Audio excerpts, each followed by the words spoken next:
Hello, everyone. I'm Captain Logan, and look, it's Connor Nielsen.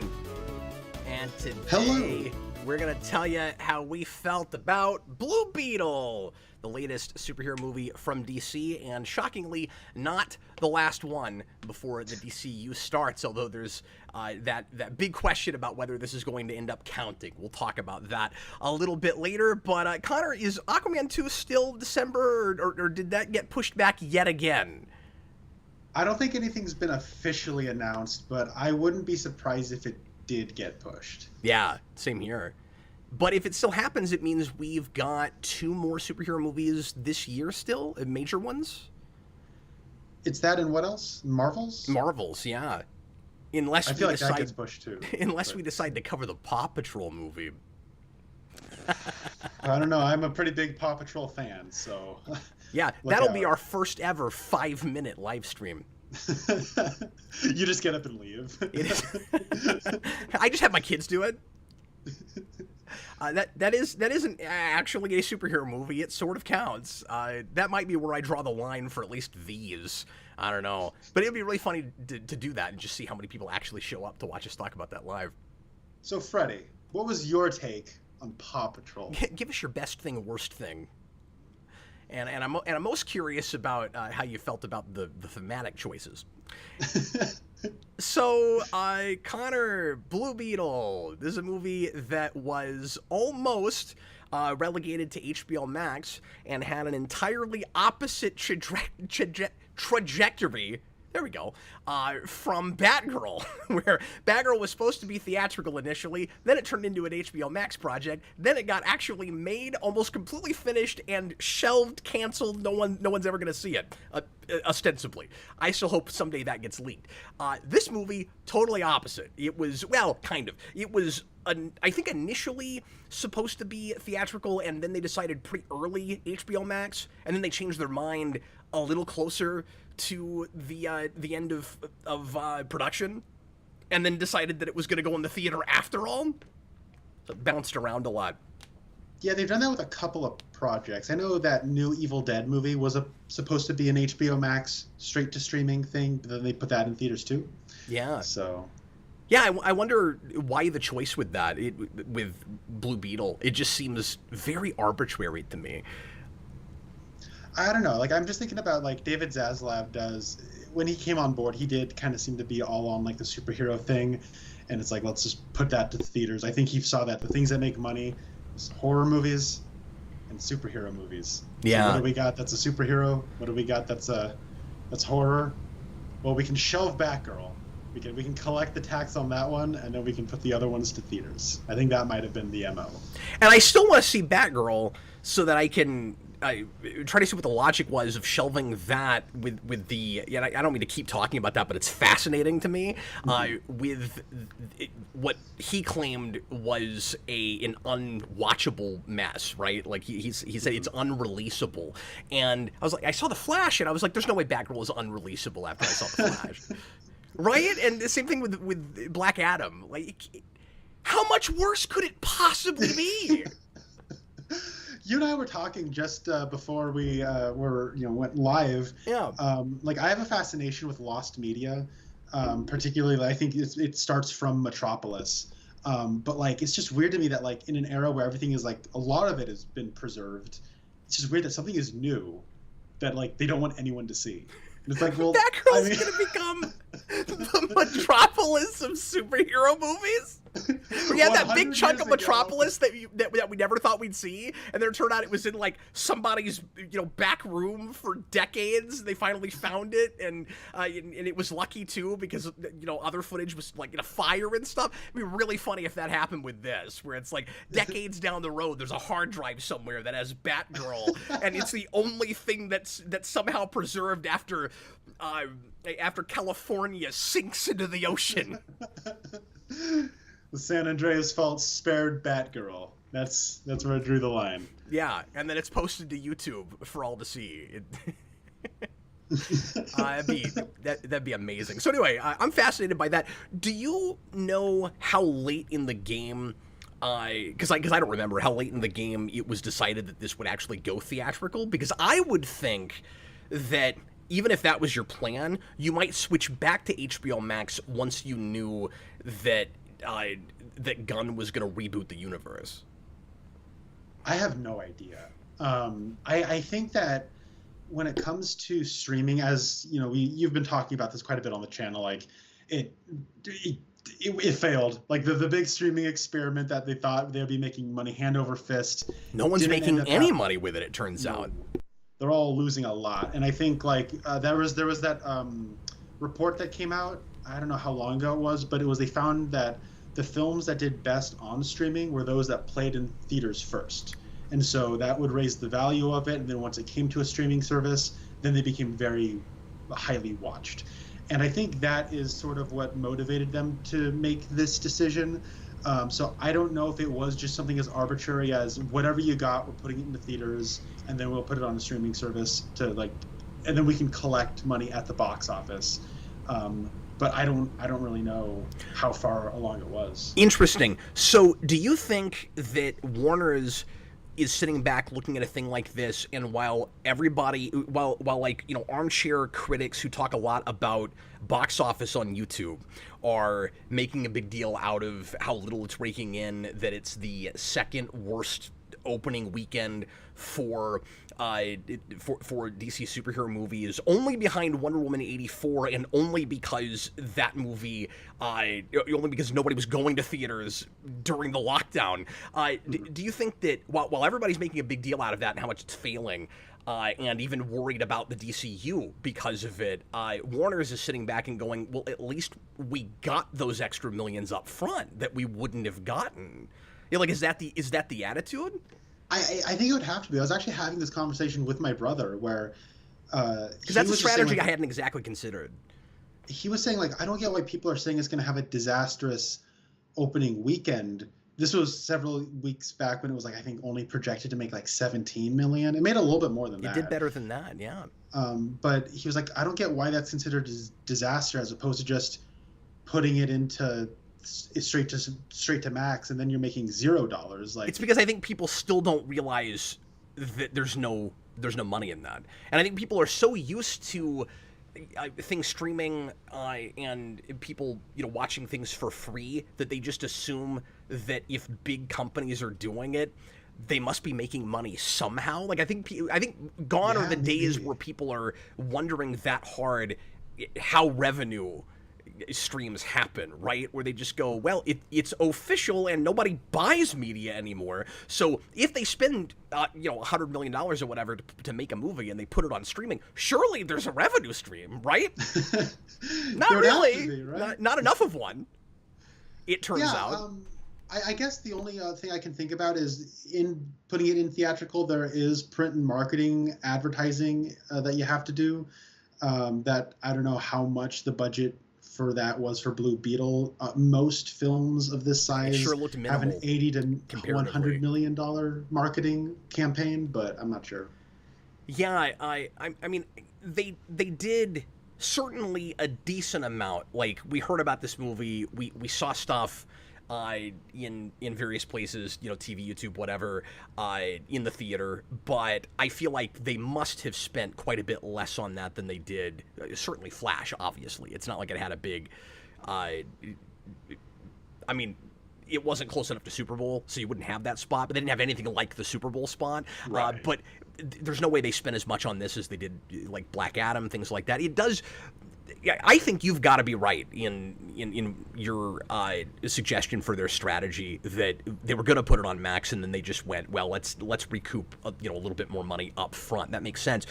For me, because I hadn't thought about that, I was going to say the smarter strategy would just be go ahead and put it on Max anyway because of the people that are looking so close at box office and go, oh, well, obviously the DC reboot is going to be a failure because, look, nobody's going to these movies. And I would think when you're rebooting a whole, because you got to think about the shared universe as a franchise, right? Franchise. When you're rebooting a franchise, you see, it was more fun when we did Flash because he's in that movie.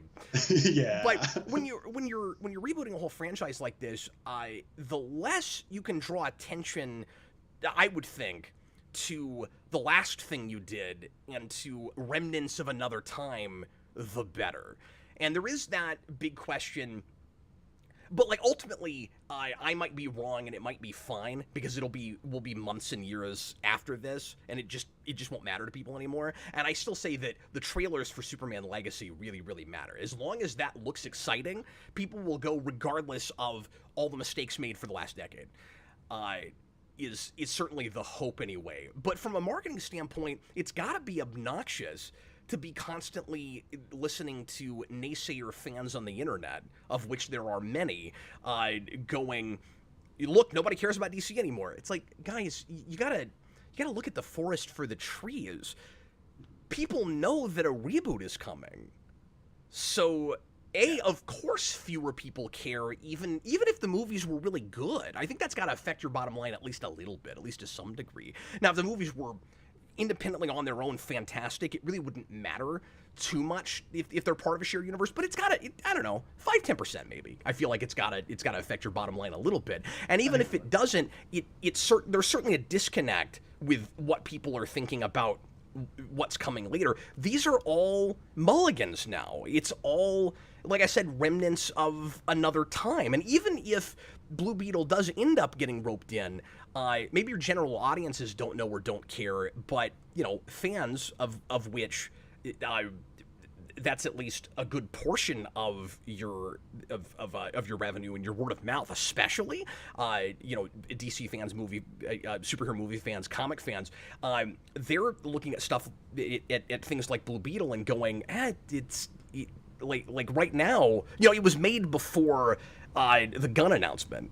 So right now it doesn't seem like it really matters. It really makes a difference. Now, he might decide getting into the new universe to keep this version of Jaime Reyes and keep Blue Beetle, and then it will matter retroactively, and it will turn out to be the first movie in the DCU.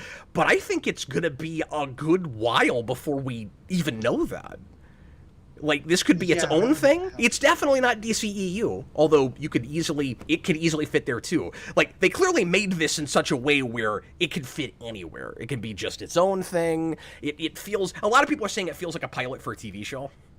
Like it's a CW pilot with a bigger budget that just happens to mention superheroes, but we're so careful not to bring up anything specific that happens in any movies or like, we're very broad in, it's Superman, it doesn't matter which Superman it is. It's Batman, it doesn't matter which Batman it is. Like, it's really weird because, like, I wonder if they didn't, spoilers, but I wonder if they didn't shell out the cash to get a Gal Gadot cameo, because it was going straight to streaming initially, and they maybe wanted to have, like, no, when we get like a cameo from Ben Affleck or Gal Gadot or whoever, that goes to theaters, because those are like the movie versions. Is this another case where they shot one and left it out?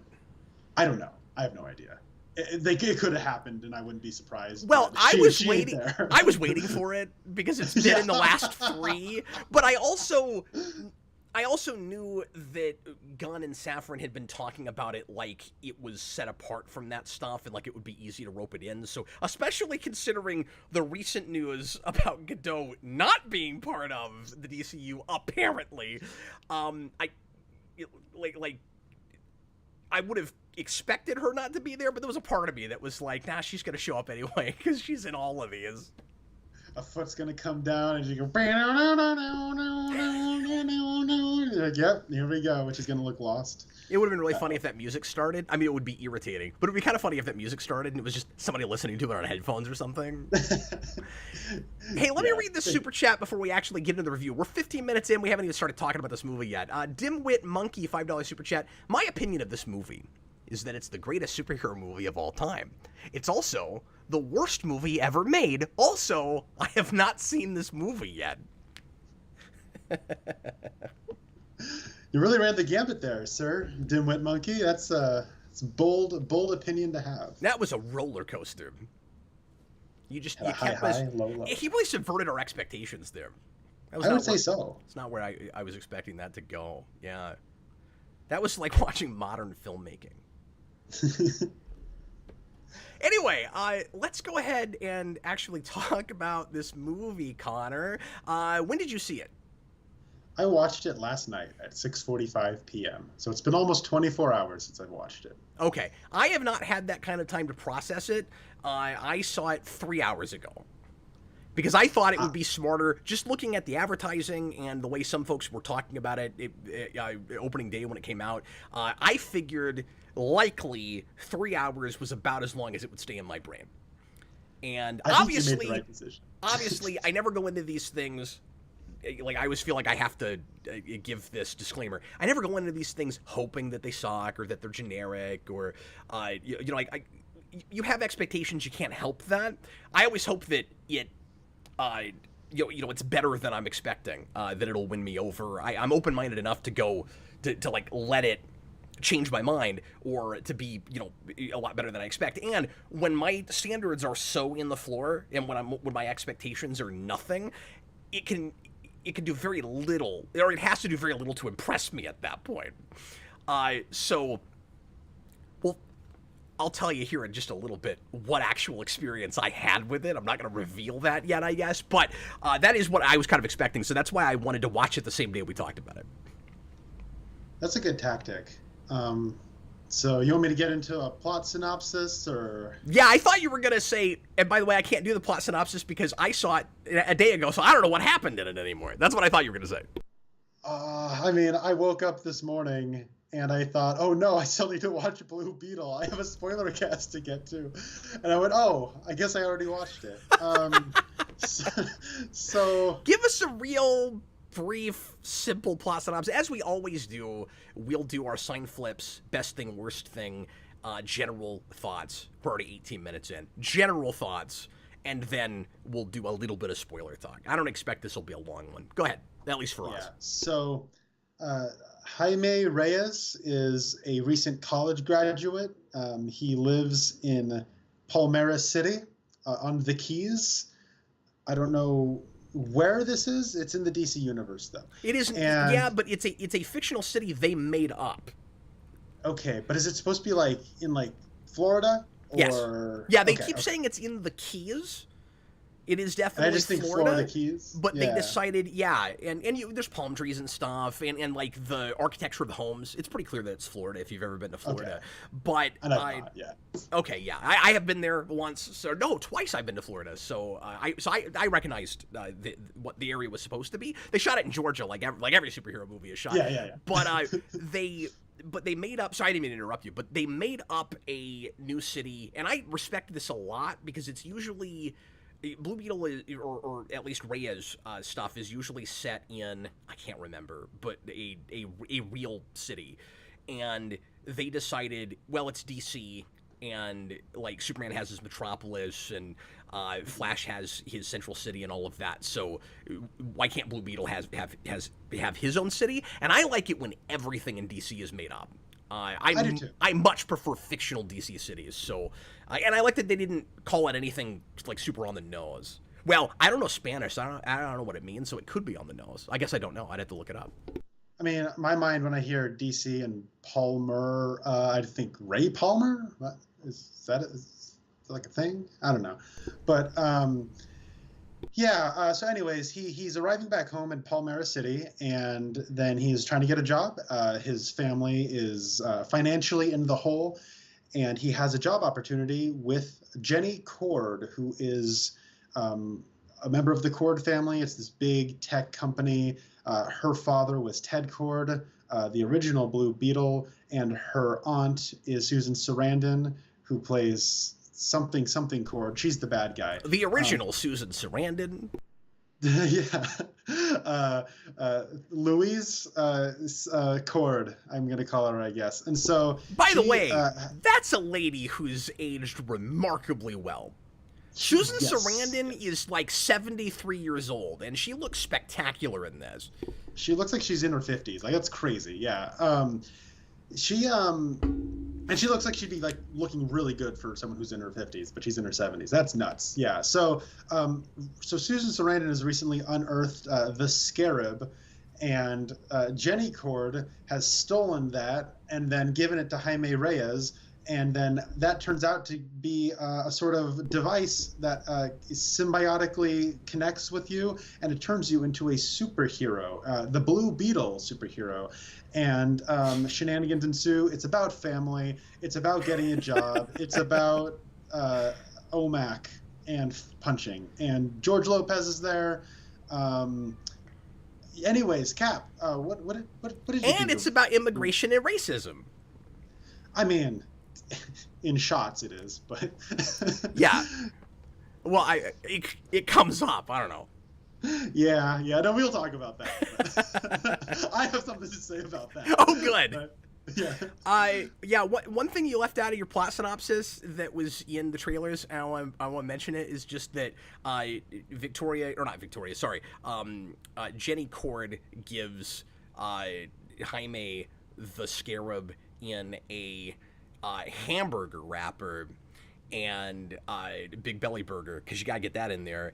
And at no point does any family member in the house, when they make him look at it, even though he was told not to look at it, at no point do any of them say, I wonder if that's a Happy Meal toy. And it just really bothered me that wasn't suggested. Because if I opened a thing that it's got this plastic Power Rangers looking like morpher thing, the first thing I'm thinking is, oh, you got a Happy Meal, especially because there was food in with it. Yeah, no, that's a good point. I can't believe I didn't even think of that. Yeah, it looked like a Happy Meal toy, and nobody should have been that surprised about it. Like, because they were all let down. They were like, "Oh, really? It's just this weird plastic thing? How come nobody said, oh, really? She gave you a toy, like, and you want to date this girl? That's weird." I think she's trying to tell you're too young for her. All right, time to she should say that because he is. She should say that. It was a old school obligatory relationship, romance, and yet I found it refreshing because we avoid romance like the plague so much in movies a lot of the time these days that I found myself a little bit conflicted about that, where I was like, well, I mean, I'm almost nostalgic for how like easy and by the numbers this is. Just because we don't do it half the time now, or more than half the time anymore. But at the same time, at the risk of already giving away things I feel about this movie, Connor, they did not really have a lot of chemistry, and I didn't really believe that relationship at all. But it was nice to see someone have a relationship, I guess. Yeah, I suppose so. Bird put in a $9.99 super chat. I'll read this real quick, and then I'll sign flip. Because every time we do these, I don't get to the super chats until like an hour in. So I'm going to try to keep up with them this time. Not Blue Beetle related, but Connor, what are the chances you can force Cap to watch the Saw movies in time for Saw X? Cap, don't answer this. I'm speaking to Connor. Well, when Socks comes out, I'm going to go see that in the theater. It'll be the first Saw movie that I'll have seen in the theater. I don't know. I don't think Cap has any interest in watching the Saw movies. I would be fascinated to watch them with him. I watched them only a couple of years ago. Growing up, like the marketing always like kind of gave me, spooked me out. It always looked so savage and bleak and gross looking. And then I watched them, and they're basically just like Criminal Minds episodes that occasionally have like, dollar store gore effects. They're actually really entertaining and disposable, and like they're like an hour and a half each. They crank them out annually, and Saw 7 is one of the best ones because that's the Dark Knight ripoff one, and it's hilarious. But Saw 6 is probably the best one. Well, the first Saw is the best one. The sixth one is actually pretty decent for just a generic crappy exploitation movie. But Saw 7 is the best bad one, I think. Anyways, but I don't know if you have any interest in those. Donnie Wahlberg's in the second one. I really don't, but I'm not going to say anything more because he told me not to answer it. Okay. Anyways, I think that the likelihood, though, very low. I think it should maybe tell you something. Now, I don't want to put words in Connor's mouth. We've not talked about this movie. I don't know how he's going to sign flip. I have ideas, but I don't exactly know how he's going to sign flip. But it should tell you something that we are 25 minutes in and we haven't even gotten to signs yet. Not because we had so much fascinating things with this movie to talk about before we even felt like doing sign flips, but because we've been talking about everything else, and so haven't the viewers. Anyway, thank you guys for the super chats. Connor, I guess, am I going first? Because you gave the plot synopsis, so I guess did you want me to go first? Yeah, go for it. Okay, well, this won't take long. Blue Beetle is a superhero movie. That honestly would have been my synopsis, I think. It's a superhero movie. It's not dreadful. It's not memorable. There's really nothing here that you haven't seen before, and many things that you have. It's odd, the things that Blue Beetle and other characters from like Golden and Silver Age stuff kind of around Blue Beetle have already inspired in superhero movies that have happened years ago, and now we're seeing the thing that in the comics inspired those things. It's very strange seeing a beetle ship after the owl ship in Watchmen. I was so distracted by that.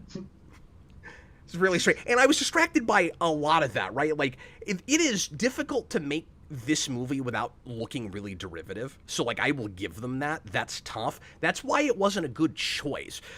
First of all, let me just say, I don't want to dog the movie too much for, the choice and the fact that it exists. I want to take it as much on its own terms as I can. But I do feel like I have to start with, this was a weird decision. With all the other solo superhero movies you could have made, you went with a Blue Beetle that's not a spin-off of anything.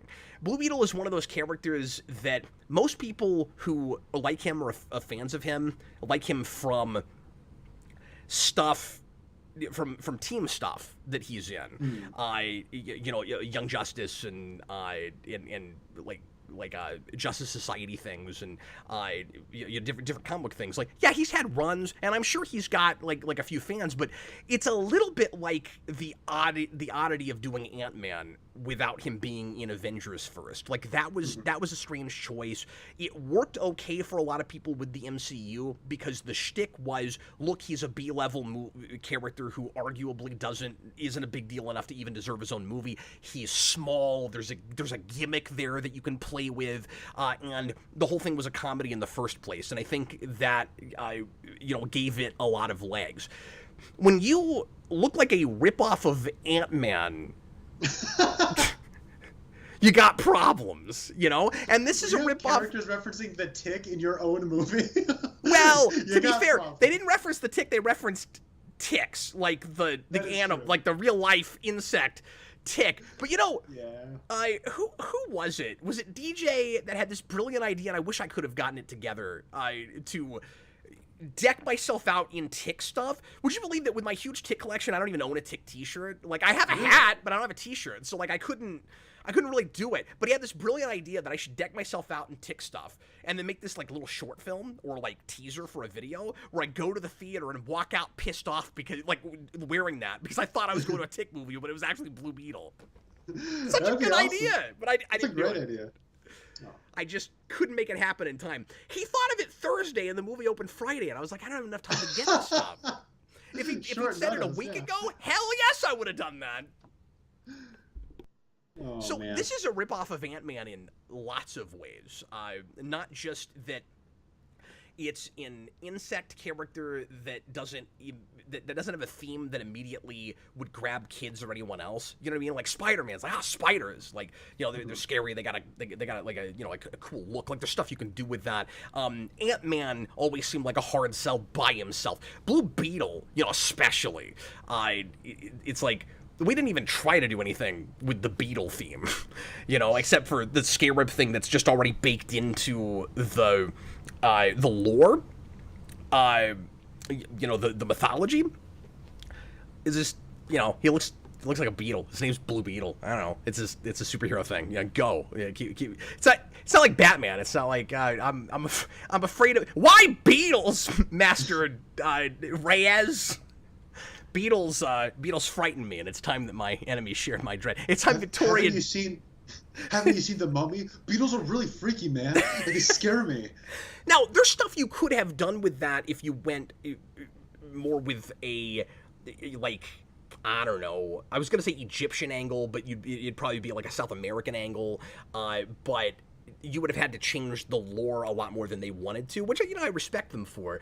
Because they just go, it's alien, it comes from space. But they don't really telling anything more than that. So we don't really get into the mythology of it, really. So the fact that it's a beetle is just, it feels like a D20 roll again, right? Like it's just like, and this time it's a beetle. But anyway, it also feels like Ant-Man because of the family aspect. Like in this case, it's an actual family, like his real relatives, but they serve a lot of the same purpose that the fellow thieves serve in the Ant-Man movies.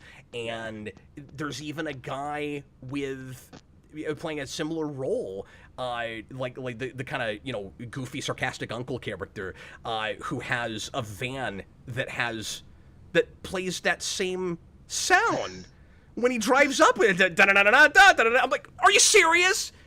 Ant-Man is how many years old, and you ripped that off? Really? I couldn't even believe that. And then again, in that it's a superhero that feels like it should be a spinoff from something, but isn't. But it's also too derivative of many, many other things, and you could see a lot of that even from the trailers. So it's, I said this wouldn't take very long. I don't know why I'm still talking. It's Iron Man if you started with the extremist thing in the first place. Like if you had, not that Reyes himself is anything like Iron Man, but the way the tech is used, the fact that it's a Blue Beetle versus a scarier Blue Beetle, that's also right out of Ant-Man, but it's out of Iron Man, and it's out of a lot of these things. There's a fight in the first act, or toward the beginning of the second act, however you like it, that is kind of just the Whiplash fight from Iron Man 2. There's a, I don't know, it's all just like cherry picking a lot of very familiar things from particularly MCU movies, but also the more comedic DCEU movies, because it's also Shazam. So it's like it's Ant-Man and Shazam married. That's the movie. And Shazam also felt a lot like Ant-Man in certain ways too. But when you blend all that together, you don't get, I don't think, a really exciting, fresh new thing. You just get generic superhero thing. Like, I will say it doesn't feel super tonally uneven or anything. It's basically just Ant-Man again. Maybe I almost said less comedic. It's not though. Like with all the family scenes, like it's got I guess the same amount of comedy, and it's just kind of uninspired. It watches like a movie that was kind of assigned. It's another one of those. And I know that this director, who, what is his name? It's on the tip of my tongue. Gareth. No, that's the writer. Gareth Dunnett. A Locker wrote this. It's directed by Angel Manuel Soto, and he pitched other stuff before this. And you can kind of tell that he's trying really hard to look as excited and engaged about this as he can, but I feel like there's other stuff he'd rather be doing. Like, he pitched a Vengeance of Bane movie. He wanted to do an origin of Bane and just make that a movie. And I've always said that book would be great for just a film, and that's yes. The first thing he pitched them, apparently. Awesome. So yeah, I don't know, you can kind of see that in this. And yeah, he's making a big deal out of, wanting it to be a trilogy, and yeah, because you want to get paid, you want to keep working, so like, of course. And I'm going to say, so let me very briefly do best thing, worst thing, and sign flip. My best thing about this is there actually is some, despite what I just said, some reverence for the comics and the comic book character, and that surprised me. And I did kind of appreciate that. I like that it's still a legacy character. I wasn't expecting that. Minor spoilers, Ted Kord was the first Blue Beetle, and the other Blue Beetle also exists, and the one before him, the Golden Age one, and that really surprised me. Now, it was kind of odd that he wasn't cast. Like, you don't even see footage of him or anything. He's just talked about. Yeah. But yeah, I agree. But I like that. I like that it feels like as much as it can, a lived-in world. That, I mean, you do have that question, of course, of what universe are you in? Because it's like, how much does Blue Beetle now predate Superman?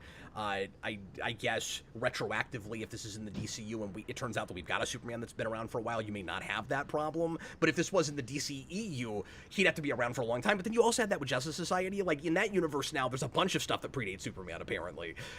So I suppose that's whatever. But I'll say, as much as I would have appreciated more actual lore and mythology for the Scarab, there's more actual Blue Beetle stuff than I expected, and it is kind of comic booky, and that's nice. The sort of like Blue Beetle Batcave is legitimately cool. They did a good job with that. I like the old suits. The look of the ship is good, and I guess tied with that, I would also throw in the production value was much better than I expected. And I'll be interested to see how Connor feels about that. I'm not talking about how it's shot or cinematography, because I had issues with that, particularly. It's shot very TV. There's way too much like huge faces taking up the whole screen and that kind of crap. Please don't do that when somebody's eating a taco. Can we please never ever do that? You almost introduced your main character like talking with his mouth full with a camera 3 inches from his face. Don't do that. But I didn't have a lot of like CG integration problems, except for like right at the end. There's a big one, like there's a big thing that blows up and it doesn't look the best. But there was a concerted effort to, apparently from the director's part. I read about this, to shoot more practically and to try to make sure that the special effects people, the effects artists, weren't overworked this time, and that shines through. Like they're not CGing the suits on top of people; they're actually wearing suits, which I hate that I have to, commend the thing for them actually freaking building suits, but it's not the General Zod Man of Steel thing. They're actually standing there in suits, and I respect that a lot. Worst thing. It's a comedy. It's just not funny. And like I guess I could tie that with also just really generic story. I'm not gonna remember this tomorrow, and the thematic stuff feels pretty obligatory and doesn't speak to me at all. Like I heard people go, "Oh, it's got a lot more heart than you would expect." I'm like, well, it wants you to think that. I mean, it's laying that on kind of thick, but how much of it am I actually buying? There are a couple of scenes with, sort of like with Flash, with performances where the actors are elevating material. Particularly the father. I think he was quite good. The old man, but doesn't have a lot to play. But the actor is really good. Anyway, I don't know. It's not the worst thing ever, but I'm not gonna remember it. And it's just very strange that it exists. You don't need this. You've seen this movie before. If you haven't seen it, you have though. And so red sign flip. Go ahead, Connor. Yeah, I'm probably just going to be echoing a lot of your sentiments about it. While I was watching it, it was kind of about what I was expecting, and I don't know, like based on I think the marketing advertised the movie. So if you saw like the previews and you thought it looked appealing, go check it out, because it very much is the movie that they advertised. I don't know, like it is a pretty derivative, pretty like, inoffensive, trying to just be good enough type thing. But I just gotta, just like personal stuff, I'm kind of over a lot of things that this is kind of riding the trend on. I'm going to try to avoid saying the word rote like 100 times in this stream, but that's just the word that kept coming to my mind. It's like, why are we doing that? We're just doing it by rote because that's just kind of the way we do things now. It did feel like an assignment. That's a great way of putting it, Cap, where it's like, okay, we're making a Blue Beetle movie. Who do we got that's pitching? Okay. The assignment is make a Blue Beetle movie. And that person's now, because they got a job, they're like, all right, I'm the Blue Beetle guy now. I got to get all Blue Beetled out. And so it's not like there's a lack of, this doesn't feel like it was made with contempt, but it doesn't feel like it's made with any particular joy. It looks like, and the actors similarly look like they're all, happy to get paid. They're happy that they got, work to do. I mean, not now because they're all on strike, but when they were shooting, and they'll probably never play these characters again. Right. So I don't know. Like this is to me like, if you had not told me that this was a straight to streaming movie, or it was originally supposed to be straight to streaming, I would have figured it out really fast.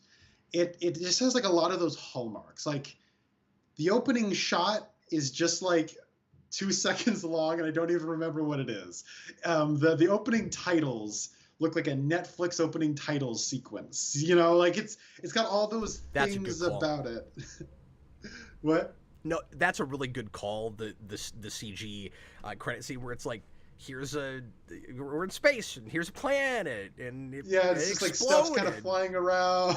It's, look like 15-year-old CG with a planet exploding.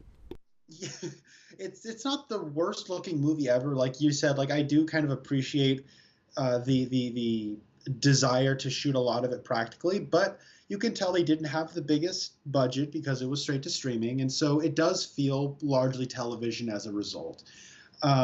A lot of the coverage, like I don't know, like I guess this, I don't consider this a spoiler, but at the end, Blue Beetle like flies away with somebody, and it's like you didn't get the coverage where the person like steps on top of like their you like, you know what I mean? Like it doesn't have those kinds of shots, like because it's like, well, we had 3 hours to shoot this scene, like we don't have time to get that kind of like that's what it felt like to me, and it's like I don't know how to. That scene almost feels like a reshoot. I don't know if it was. Kinda. Like it's just like a thing where it's like I don't want to like give them flack for, you know, having probably a schedule that they had to get it out in time on. But I just think that the whole movie does kind of feel like it is sort of made with this. It's not people slacking off on the job, but it's like it's not really made with a lot of enthusiasm either. And so as a result, no, it's just kind competent. What's that? It's just competent. Yeah, and so like in the theater, I found myself getting really antsy because before it started, I'm like, I'm gonna fall. Like I saw that it was 2 hours long, and I'm like, okay, I didn't get a lot of sleep last night. I think I'm gonna fall asleep in the theater if I. So I grabbed coffee, and that proved to be the worst decision ever because I got so impatient, and like there was a point towards the end. Like there was a point in the movie where I figured we were like going into the third act and probably had 20 minutes left, and I checked my phone and we had like 45 minutes left. I'm like, there's no way. Yes way. Like, I think it's needlessly long. Like I say this about things way too much now, but I think it has been true a lot lately, so I can't help but repeat it. It's like half an hour too long. At least 20 minutes too long. I completely agree. 30 minutes. There is a whole sequence in this movie where a character gets captured and other characters need to sort of like rally around to try to go rescue. That feels like you could have, with very little effort, made it so that entire subplot did not happen. And that's a scene I'm sick of in superhero things. I mean, did I really just see that in 2 superhero movies 2 weeks in a row? Ninja Turtles just did it. And that was ripping off 2014 when it did it. So I just I don't know, like I think that like it's the kind of movie that I'm hard pressed to have a best thing or a worst thing. And that's kind of where I feel like I'm at with it. Like so I feel like I'm just gonna do like the thing where you say it's like your best thing, but it's not really your best thing. This might actually be my best thing.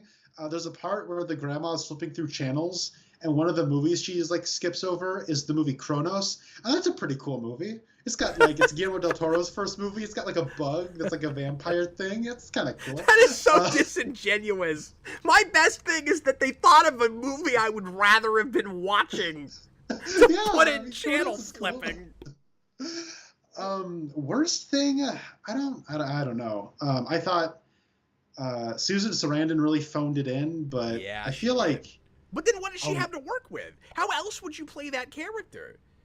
I don't know, but it's like her line deliveries are so strange. Yeah, and I had this with like a lot of like in the first stretch of the movie, like when it is like that very rote, very efficient.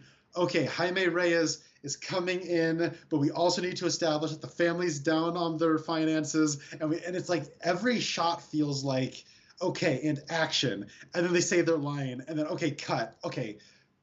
And action, go. And it's like it doesn't like the scenes don't really have flow to it. It doesn't feel like they're just running the scene over a few times and just getting different shots of it. Like it does feel very segmented. And so the first 20 minutes, I kind of had this, oh no, this is gonna be really bad. But I guess the worst thing maybe is that it's not that it's like it's the streaming thing. I really don't like streaming productions. I found out, like, no matter how much money you put into it, there's just something about it that I don't know what the MO or what the attitude is. But did you see The Gray Man? It was the Russo's last movie that they did with Ryan Gosling. No, people said it wasn't good, but I didn't see it. It was really not good. And that movie apparently cost $200 million, and I can't believe where that money went. Like, that's crazy to me. I don't know, there's just kind of like this flat brown cinematography to a lot, like Trial of the Chicago 7, or that's like a prestige drama for Netflix, or whether it's like, I don't know, One Night in Miami, which is like a prestige drama for Amazon, or whether it's something like this. Like, there's just this, it's not that it's uncinematic, it's just like it's anti-cinematic. There's just something so pedestrian and workmanlike about it that I get really I get antsy in my seat and I just kind of want to leave. Like, I don't know. You're right. Where there's not enough style or panache or polish to it. How is it that we live in a world, and I don't want to get too far away from this movie, but this is a point I want to speak to because you're so right about it, and I've never articulated it properly, and I think you just articulated it better than I've ever been able to.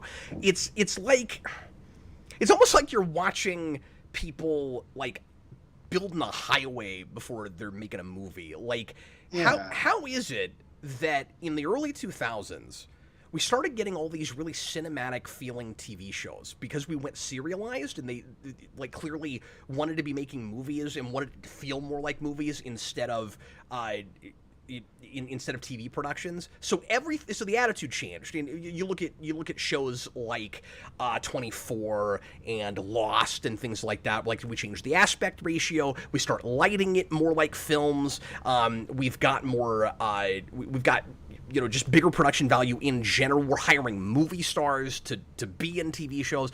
And now we've got this really weird flip where things feel like TV again, even though they're cinematic in a way TV wasn't before. But there is a distinction again, too often, between things made for streaming, made for TV, and made for the theater. And what's annoying about it is some of those things are movies. So you've got like the TV movie of the week thing again, but it's going on streaming, and there's supposed to be this kind of arbitrary thing where, well, it could go to the theater or it could go to streaming, but often that's not the case. It is still some, but much of the time it is. Much of the time, you're right. You can tell when it was made for the small screen. But like, the small screen ain't what it used to be. And a lot of us have much larger screens to watch things to look cinematic. So like, it is irritating. You're absolutely right. Now, having said all that, I do feel like this movie belongs more in a movie theater than I thought it was going to. That's fair. But I don't disagree that it feels like streaming. All the same. It's weird. Like, I don't think this is like a bad movie, but I don't ever want to watch it again. And like, if I had to give it a score, like, the feelings I was feeling in that it felt like a chore. It's like, I'd give like a 4 out of 10. And it's like, but it's like, there are worse movies that I would give that same score to. But it was just like the feeling I had while I was watching. So I'm going to give like Flip a Red, Flip. I didn't like it, but it sounds like you're indifferent more than anything. I am more indifferent, and it did kind of touch more on like a broader like streaming frustrations I had, but also like, please, can we be done liquidating the DC? Like, DC is just having the worst year. I guess this was better than The Flash and Shazam 2, but like, Superman Legacy cannot get here. No, the marketing for Superman Legacy cannot get here soon enough. and the Batman 2. Yes, like, please, like, I'm so Joker too. Like, bring on Folia, however the hell you pronounce that, because I don't know how to say that. But that, like, the DC EU, like, it's so lame. I know this may or may not fit into it, but it just has that stink all over it. To me, it's just so lame. Like, I'm tired of it. Get it out of here. I'm tired of it. I walked in assuming it would feel obligatory. I walked out definitely feeling that way. And I want to say it's got that, like,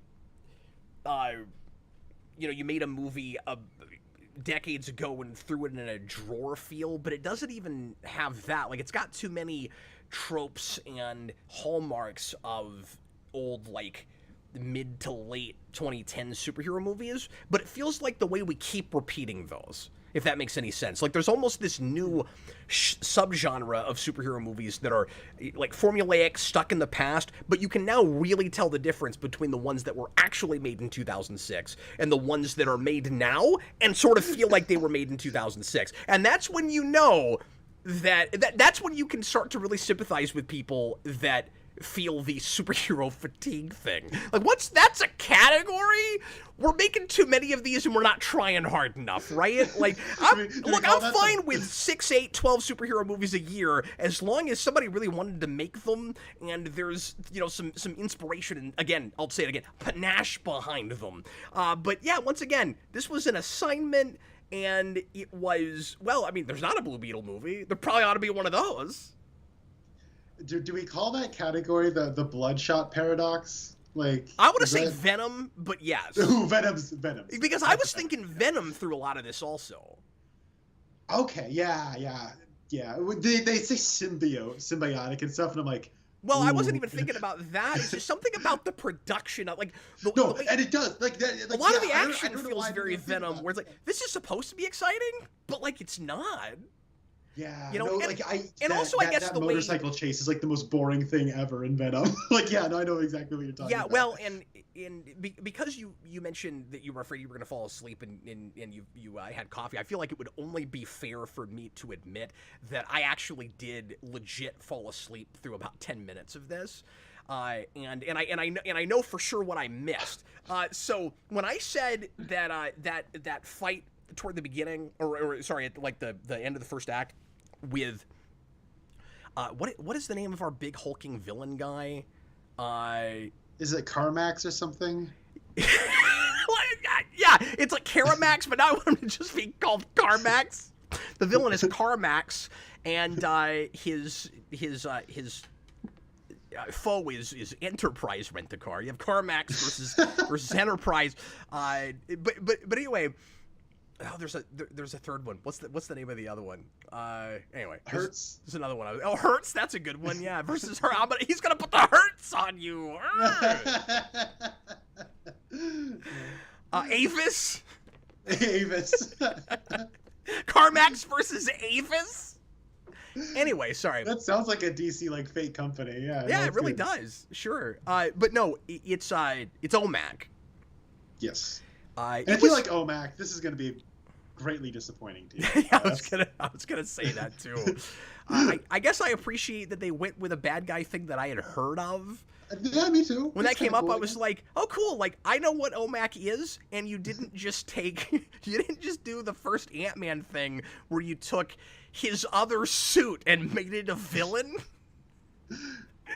Yeah. Yeah. With Yellow Jacket.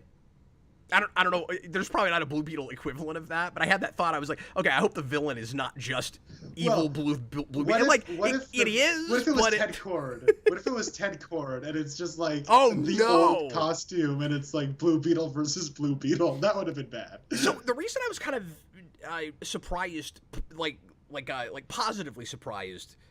Pleasantly surprised, I should say, by the existence of Ted Cord and the fact that this is a legacy thing is when I heard the villain was Virginia Cord, my worry was they got rid of Ted Cord entirely and they just used his last name. There was going to be a Cord Enterprises, but the Cord would be the bad guy. And I was resisting that really hard. So I was glad that it turned out that was not the case. Let's go ahead and get now into full spoilers. So, like, total spoilers now, folks. I'd be really surprised if anybody was listening to this that cared or hadn't seen it. And we're already at an hour. How is that? How's that possible? We talked a lot about behind-the-scenes business. We did. I'll read these super chats in a second. But I was just going to say, I can't remember what I was going to say. I was talking about Ted Cord. Where was I going with that? And I was talking about the fact that it was nice that she was not the female stand-in. Was it related to OMAC? I don't remember. It'll come to me later, or it doesn't matter. I don't know. Let me go ahead and read these super chats. Jeffrey Patron, $10 super chat. In terms of movies with characters, this movie had a character named Blue Beetle. He is blue, and he is also a beetle. I think I could even argue with that second part. Like, he's not. I don't know. He's shaped like a beetle, but like how beetle-like is he really? But what is a beetle? You know, when we think about it. Yeah, well, I mean, they could survive a nuclear holocaust. That's true. You know. Or that cockroaches. Are cockroaches beetles? Oh, is that more of a cockroach thing? I've always associated that with cockroaches. Well, we know beetles can survive a long time though, because that's the whole kind of shtick with, like the Egyptian thing where they're encased and they're the scarabs, and like you open the scarab and then the beetle comes out. But I actually, maybe they wouldn't survive a nuclear bomb blast, like people always say that cockroaches can. I've never really read up on that, so I don't know how true that is. Me neither. It may not actually be true. I think that's just like a New York thing where they're like, hey, cockroaches keep showing up everywhere. They can survive a nuclear explosion. I live in Portland. We don't have cockroaches. You guys suck, New York. You have cockroaches. What losers. I'm going to a movie. Is that okay with you? Jay Forever King, $5 super chat. At what point does WB pull the plug on Guns DCU? The DC brand seems to be ruined beyond repair. See, I don't agree with that. It seems that way to a lot of people, but I'm telling you, if that Superman movie, it looks like it's going back to a kind of brass tacks and superhero tradition and something people haven't seen in a long time, and you know, modernized in the right way or not, I think there's still certainly a chance of turning the ship around. But see, this is why I would have been way more trepidatious about releasing any of this stuff in the theater, because of comments like that. He's not the only person that feels that way. A lot of people do. Yeah. And so I'm disagreeing, but I'm also sympathizing. I get why people think that, but I also think that, again, you gotta look at the forest for the trees. Like, this is all because the DCEU never worked for people. Yeah, I think what we're looking at now is the fallout of that. It's fallout, and it's nuclear fallout that the cockroaches will survive. But maybe the beetle will survive it too. We'll see if he shows up. Oh, if he survives, then I'll have to take my cockroach comment back. Yeah, no, it was the Beatles. So and not even the silver beetles, the blue ones. Oh, but I can't believe the blue one survived. But the thing is, like, I don't know. Like, a minute ago, I was talking about, like, how Superman Legacy can't get here soon enough. Like, in reality, please release Aquaman 2 when you're going to release it, or don't. I don't care. But, like, the thing is, like, yeah. I mean, I think the first Aquaman is fine. Like, it's bonkers and crazy and entertaining. But I'm just so over the whole DCEU thing right now. Like, I can't. So, but, like, that having 2024 as just, like, letting the air, like, the room air out, like, please, yes, good.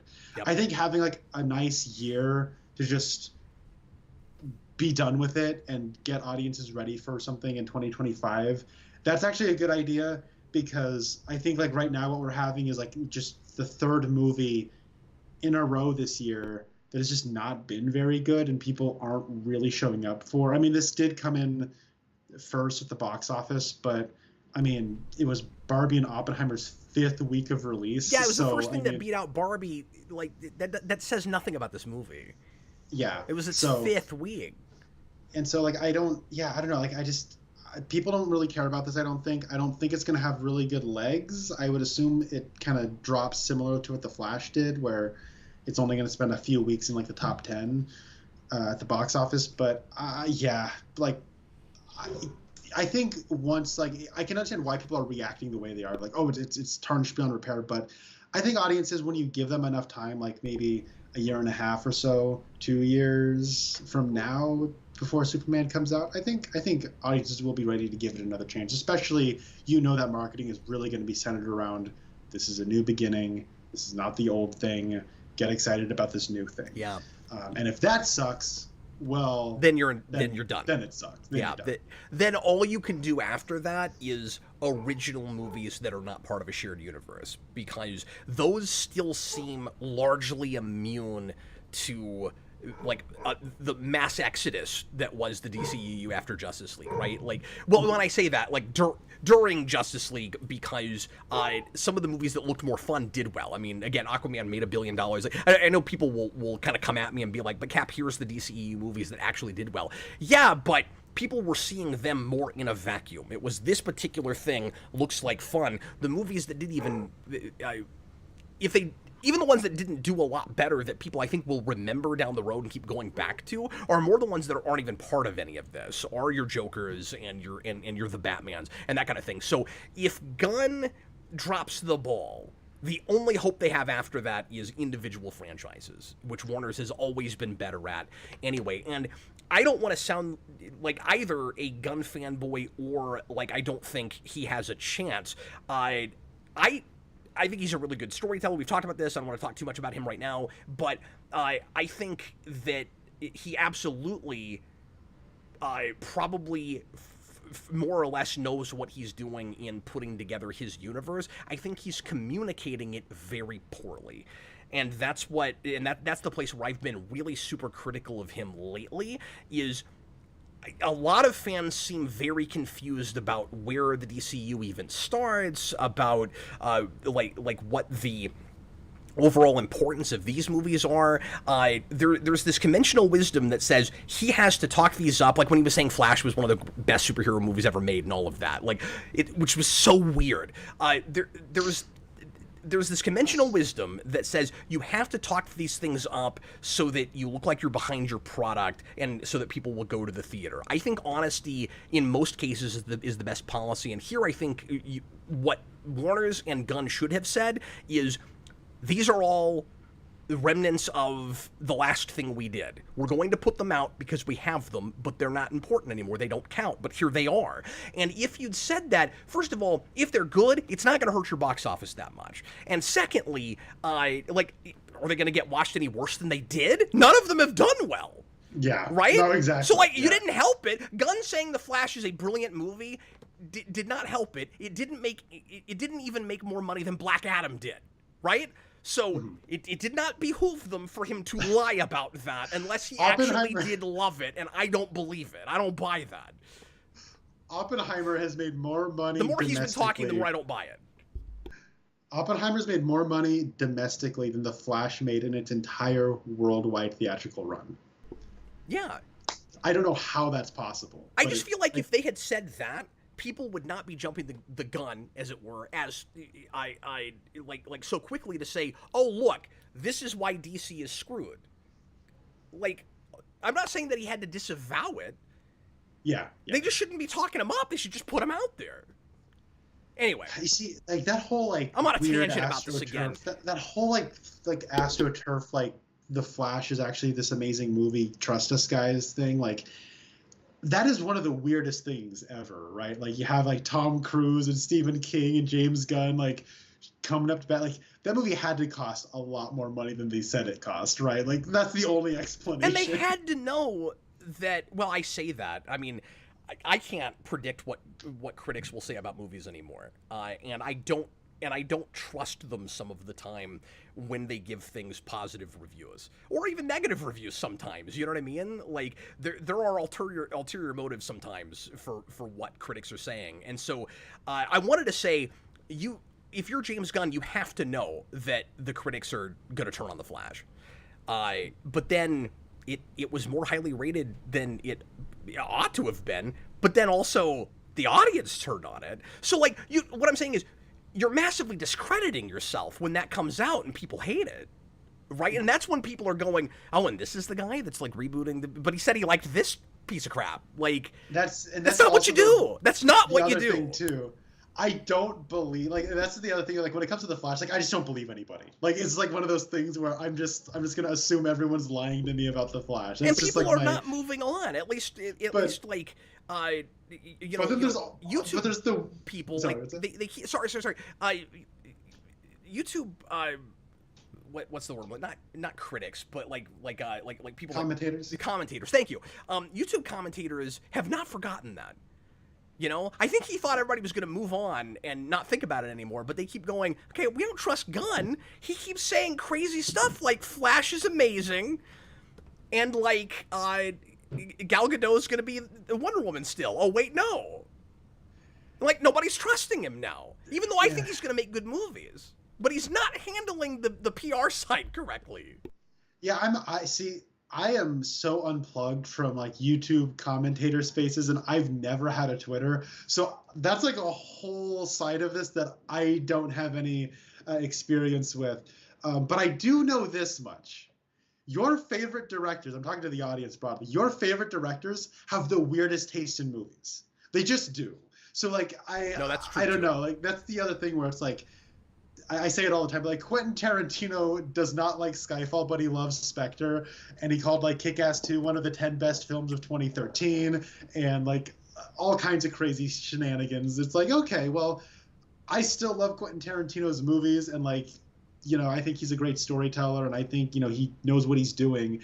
But, you know, taste in art is very different than the way you make art, I think. And that's a kind of a, but I understand if you are someone who is going to spend your money and your time on, like, you know, these movies that cost a lot of money, and like you maybe don't want to support it. I could understand where people are coming from when they're like, well, you say this is good, are you going to make something like that? I don't want more of that. No, thank you, please. So I kind of get both sides of it. Well, that's why I've been a little bit back and forth on did Gunn really like that movie or not. But like the more he's talked about other things after that, I'm like, it sure sounds like a corporate spin thing. Like even if he liked it okay enough where he was comfortable saying that, he was protesting too much, right? Like he went from best superhero movie ever made to one of the best movies ever. I don't know if I buy. Like he was escalating his. Anyway, we're talking too much about this. We have to get back to honestly, this movie. The Sight and Sound poll. You know, the only thing disqualifying me from listening to Flash as the best movie ever made is that it's not out yet. Apologies for going on that rant for as long as we did. Again, we're struggling to even talk about this movie because there's so little there, even as long as it is. But I remembered the thing I started saying earlier, Connor, which is I wanted to admit that I did fall asleep for a few minutes. And it was during what I called the Whiplash battle. So I saw enough of that to think it kind of reminded me of the Whiplash battle, but I actually didn't see that whole battle. That is where I nodded off. So I didn't miss any story stuff. It was just during that action. I know what you mean. Yeah. So if that discredits my review for you, I totally understand that. But you know, the like 5 to 7 minutes I missed, I would be surprised if that would turn me around on the rest of the film. The action I saw was not horrible, but again, it reminded me a little bit of, it's like a step above Venom, maybe. Yeah, I guess that's probably a good way of putting it. It was fine for like a television thing. I think it's better than like any of the action in like the Marvel Disney Plus shows that I've seen. Maybe.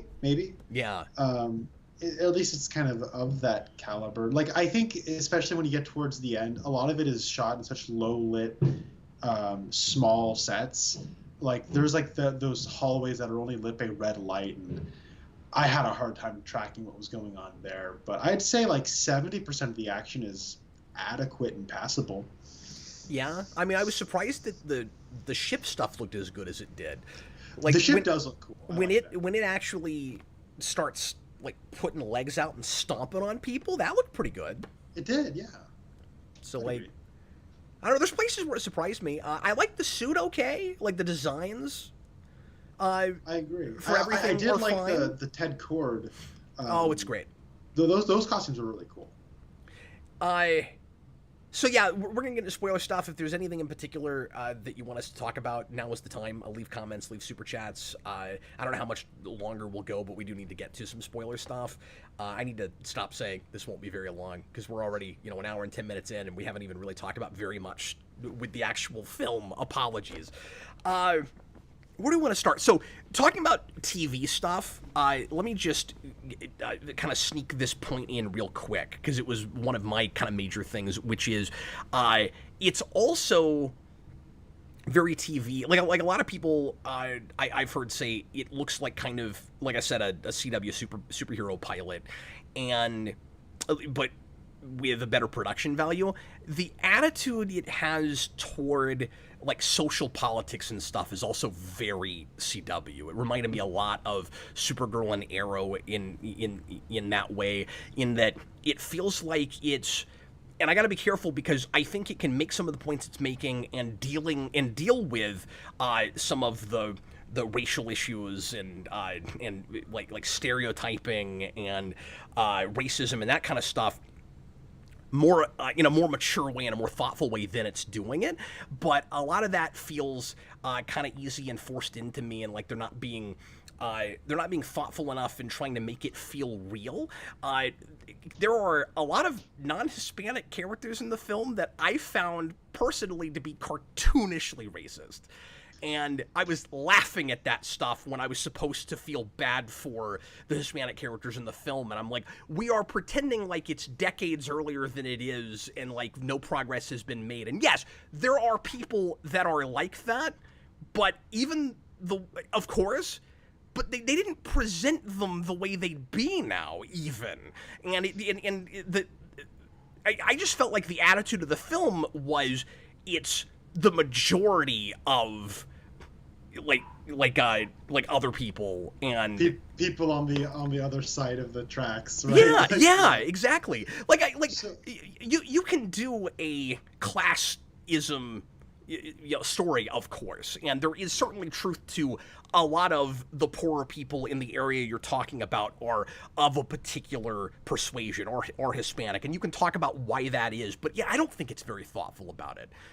I don't either, and I was like thinking about this for a couple of hours last night, because I was like, okay, so I guess full disclosure, like I grew up in a very Hispanic dominant neighborhood. Like in my elementary school, I think 60% of the students were like from Central American descent, and I don't know, like I've seen a lot of like that kind of prejudice and like stereotyping and whatnot, and a lot of that kind of stereotyping and stuff, it comes from like people above a certain age, I've noticed, and like the other kinds of stereotyping is more of like this people thinking they're being nice and accommodating, but they're just kind of being like they're talking down to someone. Yeah, it was and the they don't flavor realize of it that I didn't think rang true. Yeah, and I don't know, like, so like there's a point in the movie where he says, "My name is Jaime," and the person says, "Okay, Jamie," and it's like, okay, but you don't see that name written down, so why are you saying Jamie? You're just saying that was the big one I was going to bring up, yeah. And the Ponderer just said, not going to lie, I definitely don't get this complaint. The only ones who display any real racism are Victoria Receptionist, which is what you were just talking about, and maybe some of the faceless goons. There's a couple more characters even than that, I think, but it's just, when it comes out, it's real blatant, and it feels like none of it really rang true to me. Yeah, I guess the way where I'm coming at it from is like, yeah, it doesn't really ring true. And I think the way most people would probably describe this is, it feels like before they started making it, someone had like a checklist where they wanted to assign these things to people. I don't feel that way. To me, it feels almost like the opposite side of that, where it's like, okay, we got a half an hour to fill. What are we going to do? Well, okay, I guess it's like a Mexican descent superhero. Let's, I guess, put this in where we can. Like, it's something, I guess. And like it felt more like a patchwork, as opposed to like it was like maybe a part of the story that they wanted to say. I guess where it comes, like the big thing that comes to mind is during the Whiplash fight, as you call it, is that there's like the point where the family is getting surrounded by this sort of SWAT militia type thing, and it is very obviously trying to conjure up this image and association of like ICE officers deporting undocumented immigrants, right? Okay, that felt kind of heavy-handed. And it is. You can do that. But it doesn't make any sense with the thing you're watching. No, because it's not even the government. They don't want to deport them. They're just basically just looking for Jaime. That's it. And so, and then it's like... Yeah, and Victoria is racist only because she's a jerk in every other way also. So we're not there's not even any social commentary to the fact that she's racist. And Ponderer, that's part of my point too, is that yes, it's not like every other character in the film, but how many characters in the film that don't show overt racism or even not Hispanic? Like, most of the characters in the movie are Hispanic. The love interest is Hispanic. Like, she's Brazilian.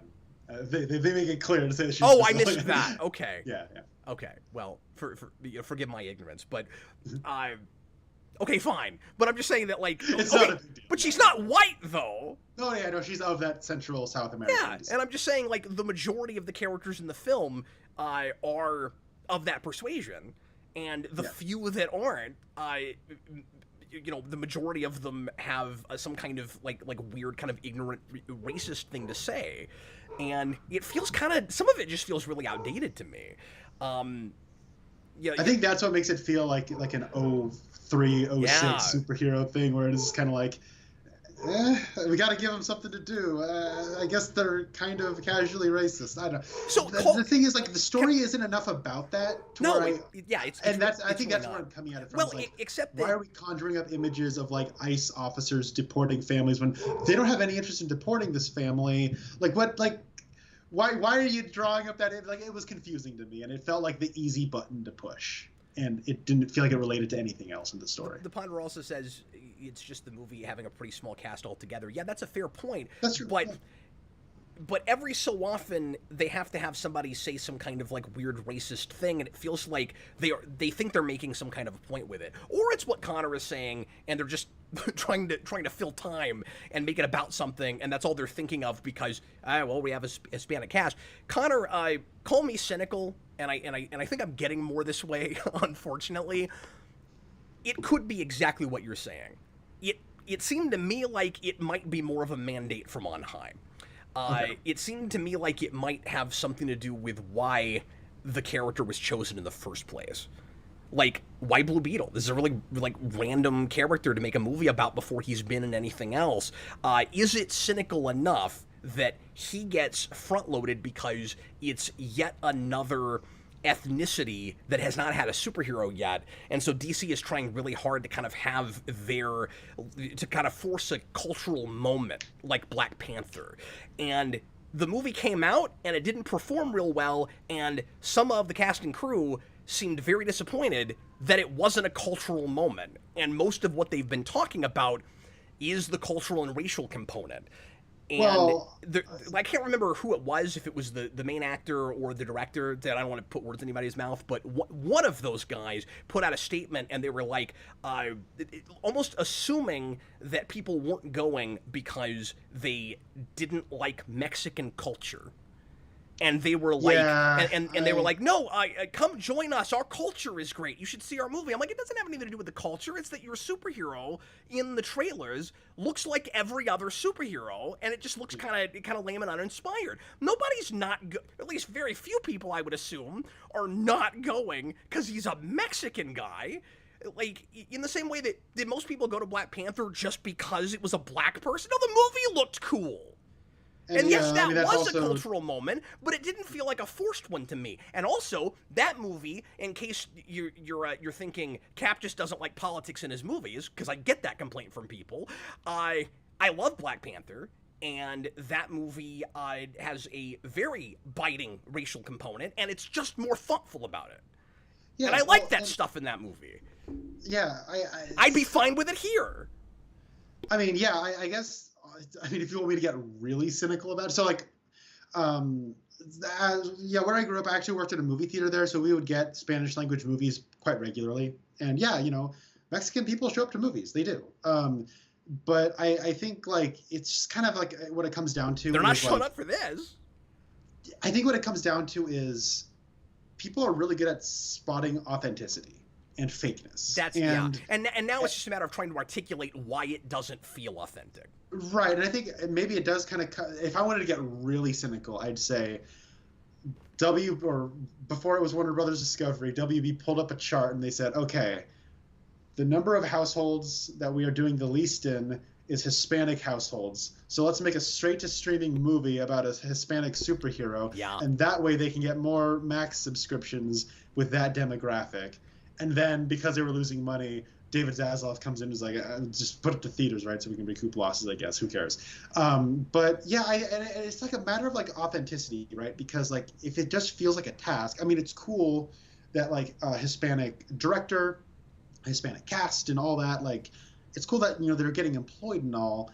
But like the origin point and like kind of the passion of what someone's saying with the story, like we were saying earlier, it felt like an assignment.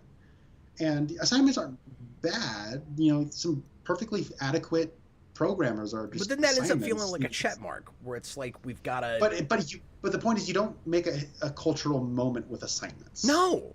And that's I think maybe what I'm kind of arriving at ultimately.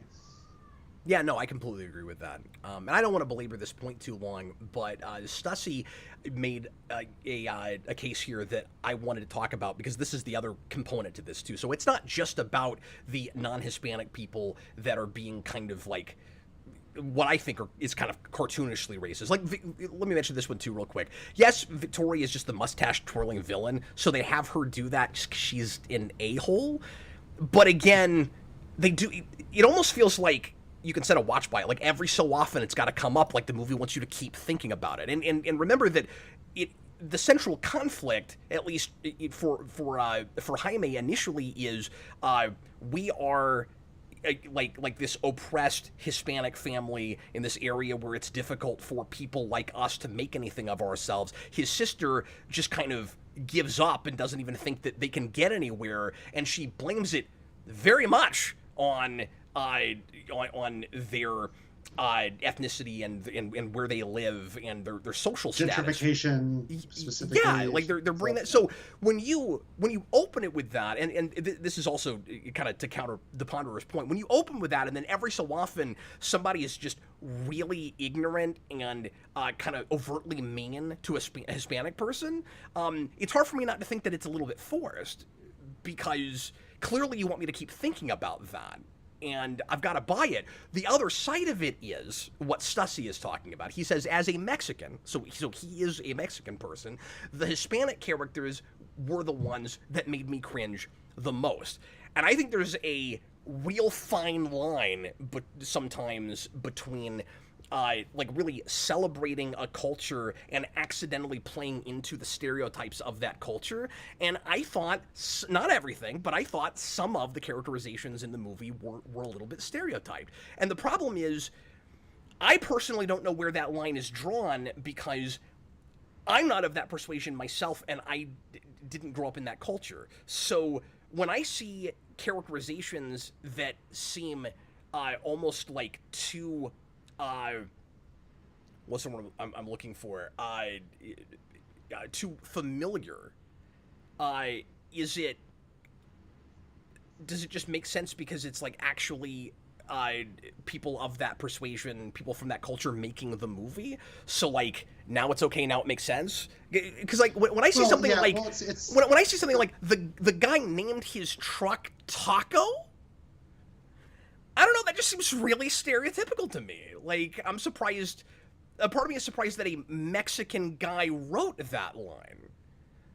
Well, and that just kind of comes down to, but I don't know. Maybe it does make sense. Matter, it's so sticky to me. I don't know. It does, yeah, and this is like one of those things where, like, I first of all, I just to say, like, I didn't necessarily have the thing that you had, Cap, where for, like, every character who wasn't Mexican was, like, ignorant or, like, stereotypical, like making some kind of comment or whatever. I personally didn't have that, but like I did, see what I, would have. Well, again, to the Potter's point, there weren't very many because it is a small cast. Yeah, and that's true. But I also like want to say, like, I don't think that the movie should be a cultural moment. Like, not every movie that's about Hispanic, if it's like a big genre right now, like superheroes, like it doesn't need to be a big moment for that culture. Like, you can just be like, okay, then we had a Mexican superhero. That's that. Like, it doesn't need to be a big deal. But regardless, like, I don't know. I can't remember where this point started off on, but... Well, but I want to ask you, did you think any of those characters seemed kind of stereotyped? It didn't help that they're pretty I remember pretty one note. Well, and, like, that's the other thing is it's just, like, it is just, like, at its heart, like, a pretty by-the-numbers standard superhero thing. And, like, you can, like, change the analog to any race or whatever, and you're probably just going to get the exact same kind of, like, hacky kind of writing where it's like, okay, I know this kind of deadbeat uncle character. Like, I can, in my mind, attach that to whether it's a Jewish community, a white community, like a Swedish community, or like an African community. Like, that's like just kind of like an archetype that's in movies, or like the mom who, or like the grandma. Like, they all just like it didn't. I don't know, like I didn't really pick up on a particularly Hispanic flavor in this movie, and so like I don't know, like I don't really look at interviews or like what people are saying. So if they're trying to turn it into like I mean, I guess everything has to be a culture war thing at this point. But like, everything's got to be controversial. Yeah. Yeah, and it's whatever. Yeah, and, like, and I'm not. To me, it was just like it's just. And I'm not bringing that up to get into the controversy and the politics and stuff, because as you guys know, I don't even want to do that. I'm not even comfortable with that. I want to just review movies. But I am saying that it affects my enjoyment of the film, and it makes it less effective because I can tell that it wants to make a statement about all of that, and I don't think it's especially mature about it. And I guess I'm coming at it from the opposite, like where I don't feel like it even really wanted to make a statement. It just needed to fill time. But I don't know how to articulate that. It feels like it's supposed to make a statement, and I've been seeing this with so much stuff lately, like New Trek and things. I don't exactly know what statement it's making, but it feels like it wants to make one. You know what I mean? Is this what we call content? Or like it's supposed to, or something. Yeah, precisely. It's just content, man. Who cares? In a week, no one will remember what it was even trying to say. But regardless of the ethnicity, or the culture or anything, give your characters some like unique hobbies and interests and things. Nobody's really into anything in this movie. Like they're all listening to the same kind of music, and they're just eating like typical Mexican food, and it's like what? But they're individuals with their own personalities. What are they individually like? What are they about? Like it just kind of felt like it was, well, it's a Hispanic family, so they're all listening to all the same stuff and eating the same stuff, and that kind of thing. Well, and I don't know. Like this is like always where it's going to be weird, where it's like. You have a small cast, like it is a family. Like, yeah. But then also, you also want to like attach like an entire culture to it. It's like that kind of thing is always a tricky situation where I'm like, why do we have to put that much pressure on just like a cast this small to like speak to an entire culture? Like, I don't, yeah. Yeah, that's why it's better if you just make them what they are and then let them all have different interests and stuff, Like, I'm not saying that you should avoid the culture, but they feel kind of generic because of that. Yeah. Is my feeling. And like cartoon characters. I didn't buy the grandmother with the big gun at all, because it came out of nowhere. Yeah. It came out of nowhere. That woman. Hard. So she and they tried to attach like a specific background where she was a revolutionary and stuff. That woman would have reacted differently when their home was invaded with that background. But it was almost like the script didn't have that yet. And then after that happens, immediately, oh yeah, and by the way, so that we can have this big reveal and make it a joke. She was a revolutionary. She knows how to hold this gun. And I hate dialogue like this where it's like, wow, Grandma, how did you know to hold that Gatling gun so naturally? It's like, what? Like, no, nobody ever said a line like anything like that. Oh my god!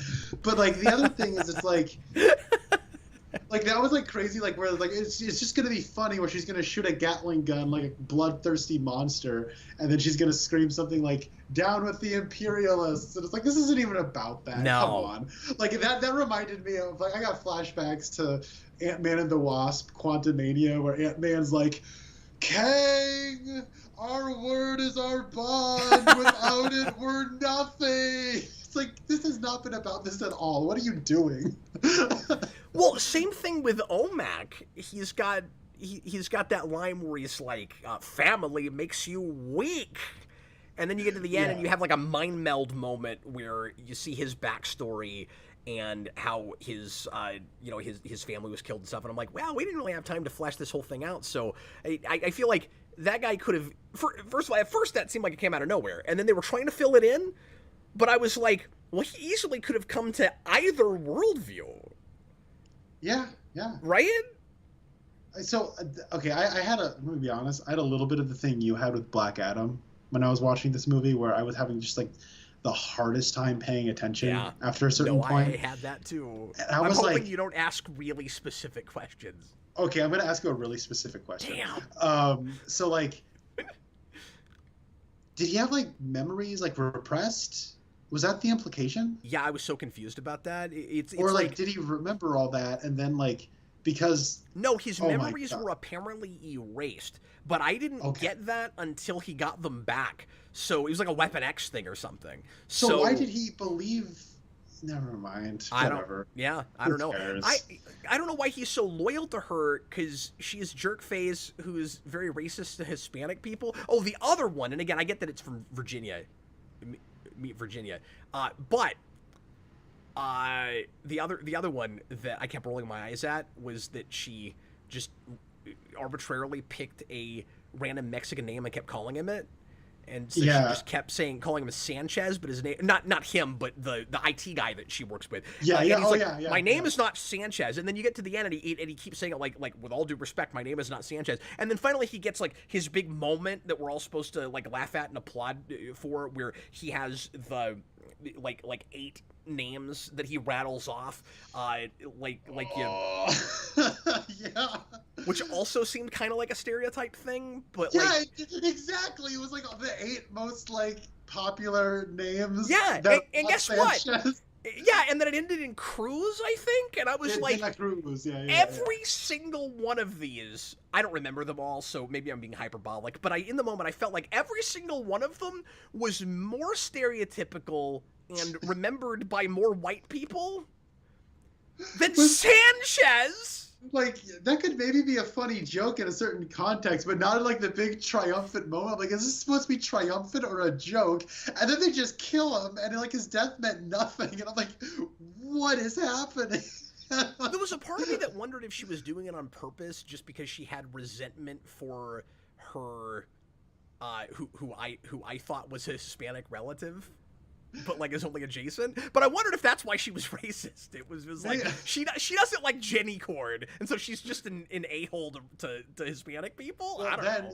then well, wait till you see the deleted scene, Cap, Oh. where we do a mind meld with her, and you find out that she had an adopted son named Sanchez, and that's why she calls everyone Sanchez, because she actually loves them, okay? And she's not racist. She's projecting. She's just projecting her love of her dead adopted son onto all of these IT guys, okay? That's what it is. And she's going to send a fully armed battalion to prove her love. Yes. Da da da da da. Anyway, I'm back at How did you feel about the Blue Beetle becoming the damsel in distress in his own movie? Well, that was a big point I wanted to make too. Yeah. Is let's step back for a second. This movie is not Blue Beetle. This movie is Blue Beetle's family, right? Like, Yep. yet another. We can't get away from it, right? It's not a solo superhero movie. It's another team movie. They're just not wearing costumes, and it's Look, the Marvels is going to be unique because this is a team-up movie, all right? Look, the Marvels is unique because the people making that movie don't realize that there actually are 3-man Power Ranger teams, okay? They don't know that. They don't realize it. But this... It's a wacky comedy, okay? And it's a team-up, all right? We've never It's had very, that very before. It unique. doesn't... We don't make those. We don't do that. But yeah, this is an ensemble cast. It's not... That is the one place where... The advertising does lead you astray a little bit, where you can tell that it's got supporting family characters and they're probably going to get screen time and matter. But I thought it would be more like, again, the team of thieves in Ant-Man, or like the family in Shazam. This is a family in Shazam with like 5 times more screen time, and I thought that Reyes was, or Jaime, I should say, because they're all Reyes's.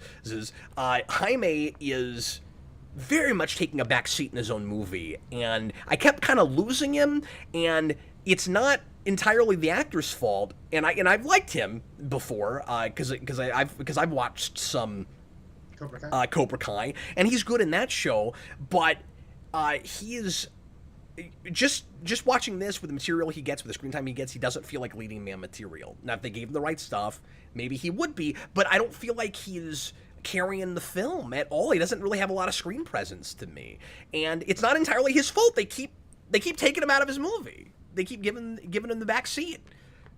No, that's a good point. Yeah, no, I think I agree. Like, it does feel like he'd probably be decent as a member of an ensemble in a TV show. Yeah. But I will say this much: he doesn't have the this charisma they're pretending like he has. Maybe, yeah, but like I will say this much: when he's taken out of the movie and we do focus more on the family, and I think this is more speaking to characterization before it's acting and screen presence. That was my least favorite part of the movie, was when he wasn't there. I found the family largely kind of annoying myself. I did too, except for the old man. I thought he was really good. Yeah, I would say so. Of course, naturally, he's the one that has to die. He's the one that dies. And then we have to have the obligatory stupid heaven scene that we always friggin' do, where he's like, "It is not your time yet." Dude, it was Guardians of the Galaxy 3. Yeah, but Guardians of the Galaxy, that was one of the only scenes I really didn't like in that movie because I'm tired of it. It shows up in everything. Like it's a freaking BVS has it, and well, I mean that's a little bit different. But these scenes where Deadpool 2 has it, where like the character is on the verge of death, and they see the other character they really care about that died in the same movie, but it's not their time. If I have to hear "it's not your time yet" one more time, I'm gonna scream. If you have to do that scene, at least think of a different line. So it's the first time Jaime's ever been in this weird scarab afterlife realm or whatever it is, and he sees his dad there, and he's like, "Oh Which no, is also like dead." Black Panther, by the way. Oh, I'm sorry. Say that again. Like he sees his dad, and he's like, "Oh no, you died." It's like, how would you know that? Like you've never been here. Like that's a good point. I forgot that he wasn't aware of that. Yeah, he didn't know his dad died by that point. He's like, oh my god, yeah. Oh my god, that's true. I didn't think of that. And that's also them kind of doing the Black Panther. Oh, it is. It is. Yeah, yeah. The ancestral realm. The ancestral plane. Yeah, that whole thing. And of course, they're also using purple a lot. Oh, like that movie, aren't they? Or is it all blue? I think there's a lot of purple in that movie. And then also, like, I have no idea what they're like. This is like one of those things where it's like the inner logic is like not making sense to me, and I've just completely disengaged, so I don't care. Yeah. But it's like you're on the verge of death. Just in this dreamscape, get to your costume. Once you've connected with your costume, you're gonna get the will to come back to life, I guess. Like, yeah. Is your brain dissociated from the scarab? Is that why? So like in your head, you have to get back to the scarab so that you have to do in this symbiosis realm, will work. In this realm of the senses, you need to do a physical action like jump far enough to get to it. Like that's so stupid. Also, they do. This is also very generic. They do nothing with any kind of cool relationship with the scarab. Like it just has a robot voice and talks to him, and occasionally makes a not funny joke, particularly toward the end, where it's like your blood is rushing to your nether regions or whatever. Hilarious. That a little bit of Venom, of course, but also Spider-Man: Homecoming. It's still nice to have a superhero movie that knows people have sex. I guess so. But that's the only thing I'm giving it with that. Like, oh, I hate that. But yeah, it's like Venom, except even less fun and interesting than that was. I'm trying to think if I agree with you on that one. With the way I'm saying, with the way the voice is handled and the. I really hate the Venom voice. That's fair, but it's almost like they were trying to do Venom with the suit lady voice in Homecoming. Yeah, no, exactly. It was strange. That's what it is. Tom put in a $2 in super chat. I don't know what he's talking about. He says there was a lot of that in Flamin'. I don't know what that means. There's that movie Flamin' Hot, which is the Cheetos movie. Is that what he's talking about? The Cheetos brand movie? I don't know. Darren Root says it's not your time, Cap. There's days where I wish it was, but AMC, so Cap definitely not deserving of its spot on that top 88 superhero list. No, we got a lot of superhero movies. I'd say no. Yeah. Eternals didn't make the cut, but Blue Beetle did. Yeah, okay. Ponderer says Jaime is a very superficially likable and charming character, but outside of that is a shockingly thin protagonist. Yeah, I completely agree with that. Yeah, it's like one of those things where they cast people with enough goodwill for you to say, well, the movie had heart. Yeah. Like, Because they'll have really those have heart. they'll I have just those like little those moments actors. where they sort of prove it, but it doesn't make a whole.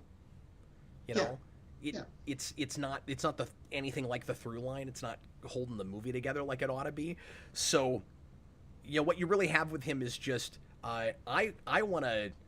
It's that real typical coming of age. He's not a teenager because he just graduated college, but it's that typical coming of age thing where you're like, I'm gonna get out of this crap hole town, and I'm gonna make something of myself, and I'm gonna prove that I can, you know, be a big shot and amass a lot of wealth. And then the world is kind of punching him down and making it difficult for him to do that. And then he's got to be the chosen one at the same time, and so that changes his priorities, and he's not happy about that. But then it doesn't get back to that really, right? Like it kind of just turns into, now you're a superhero. And so when you get to the end of the movie, why aren't we then talking about what his ambitions are now? Like what are his motivations at this point? What does he really want? I mean, I guess he got a girlfriend who's really rich now, so maybe he's achieved that just by. I love that in this story about. They say the word, you know, they don't even think they say gentrification, but they sprinkle in, you know, the idea early on. The cure for gentrification is to just find a really nice rich person to not gentrify your neighborhood. Yeah, what you have to do is you have to find the woman that runs the company that is doing that to your neighbors and to you, and Get then her dead. yes, and right, and then woo the new, luckily younger and hot female, who's also single and available, right? Who's in your age range. Woo her, and then you can get your family out of poverty. And she's also the heir to the entire empire. So, like, there you go. Remember the part where the wisecracking uncle guy at the end says, and that who's that? Lopez. Yeah, George Lopez. Yeah. That's a comedian, an actor people like. He's fine in this, but he's got lines that make me roll my eyes, like everybody, of course. But you get to the end, and he has this moment where he's kind of forgotten that he likes Jenny Cord. Yeah, what was that? They bonded quite a bit, and then he goes, yeah, until Cord comes back and F's us up again. And then she shows up and is like, well, don't worry, that's not going to happen. Oh, that's right, I forgot. You run Cord now. And I'm like, God, give me a break. Ridiculous. Yeah. I have a couple of points. Sorry, were you going to say something? I was just going to say, it was really funny, like, when, like, the big action scene ended and, like, you have, like, the community coming together for like the barbecue and everything. The family just like got up behind me and left. They're like, all right, movie's over. Like I kind of know how this is gonna go, and they just left. The big thing I was distracted about when they shot up into the sky. By the way, I'm gonna have to quit in 10 minutes or so here. The big question I had was, she's just gonna leave her motorcycle in the street? Oh, I had the same thought. Yeah. Yeah, like. Okay, you just left your motorcycle there. Okay, I had a couple of questions about poverty. The first one was, they just don't seem as poor as they keep talking about it. Like, they've got that... I can't be as sympathetic to your being poor and punched down on and being treated like second-class citizens when... you clearly spent too much of your money on a very expensive SUV. Like, because it means that you're just not very responsible with your money, and, well, you were able to buy that unless you're a massive debt. It had their name on it. I'll say this much in defense of them. Okay. That is just the uncle who's living on the couch in the living room. Okay. That's fair. Maybe he's irresponsible with money. Okay. Well, he should learn more from that, I guess. But then the other thing is, they go, we've and by the way, this situation was believable enough. Where like you have the couple of them that are illegal. They're worried about getting deported, and they've lost their family business, and I bought this more than. Uncle Ben in Spider-Man 1, where it was like, I've lost my job after like 35 years, and you're like, You're like 67 years old. You couldn't retire. Like what? So like you know this. I bought this more. They rang true. Yeah. But they're like oh, we're gonna lose our house, and then later their house burns down in a really convenient kind of way. By the way, their house burns down, and then they're like, where are we gonna live? And I'm like, you have the same problem you had before. Yeah. Oh my God, you're right. Yeah. You have and they never talk about that again. It's like you have the exact same problem. Now you could say, but they're not going to have the money from the house to get another house. And I'm like, but if their house was going to get taken away from them, they wouldn't have a down payment. They'd be probably upside down in a mortgage. If they bought their house or if they rented it, they're getting kicked out of a rental situation. So any way you slice it, they have zero money to put toward whatever new place they go live in, whether it's a house or an apartment or whatever. They're in the same situation. Now, it sucks that they lost all their stuff, but that's not what they're talking about. They're saying, well, where are we going to live now? You're in the same situation you were before. What am I missing here? The movie has this like weird thing where it's like the script has almost like given them a solution to their problems, and then the movie doesn't acknowledge it, which is there's like Ted Kord's mansion that is like dilapidated and empty that I guess they could just move into if they wanted to. But that never comes back. Yeah. It's strange. Okay, I don't mean to keep talking about Spider-Man, but Darren Root says in some cases retirement isn't an option. Yes, but what we're told with that is that he was their lead, what was it? Not welder. I forget. He's it's like a technician, right? Yeah, but he's got like a major role in that company. I'm like, that guy doesn't have a retirement plan? He hasn't been putting money into a 401k for like 40 years, really? Okay. Isn't he like a union guy too? It's like, you have a pension, right? Yeah. Especially in 2002, you had pension. In New York City? Yeah. Hell yes, he's got a union. There's no way around it. Right? Right, yeah, certainly. Oh, Friendly Yo-Yo said, oh shoot, I just realized I'm watching the older part of the stream. No wonder the conversation is in a different place. That's funny. Anyway, so yeah, I had questions about the poverty thing. Some of that was kind of odd. Those are all good points. So when you get to the end, you have somebody asked if there was a mid-credit scene or an end credit. There is a mid-credit scene. I didn't stay longer than that, so I don't know if there is an after credits. I assume there's not. Yep, there is. Oh, is there? What was it? I missed it. Do you know that weird like stop motion cartoon that George Lopez uses to like bug the security? It's just that. Oh, okay. That just plays, and then you hear him say, well, "That's sexy." I missed. Like that was his catchphrase or something, and I'm like, I stayed for that. I missed nothing. You missed nothing. So we find out that Ted Kord is still alive, and there is an uncredited actor who's doing a voice, and you see like a fuzzy face on the screen. And I find it kind of odd and perplexing that they didn't cast somebody. I guess they're just thinking, down the road maybe we can get. We can spend enough of our budget to get like somebody that's kind of known, sort of like we did with Ant-Man, and maybe they didn't actually use Ted Kord because they were trying to avoid that Ant-Man comparison. Maybe. Right, where you have the older mentor guy. Yeah, I was just like, because it was like halfway through the movie, I just had a hunch, especially when they were like, oh man, like. My dad left and he never came back. I'm like, okay, so I didn't the mid-credit scene, dead. that mid-credit scene is gonna be Ted Kord.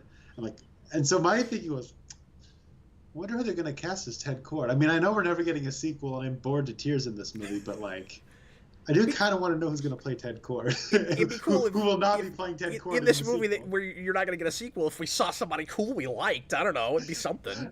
It would just kind of be a nice little cherry on top, I don't know, like if they pulled out. I don't know what actor would they get to be Ted Kord? Yeah, I was going to ask you. Who they got Kevin Sorbo to be Ted Kord. Oh my God, they would never do that. Why did you say that? Kevin Sorbo. Because it's a streaming movie. That's why. Okay, I'll meet you there. I'll meet you there, and I'll throw out Dean Cain. Oh. If Dean Cain showed up.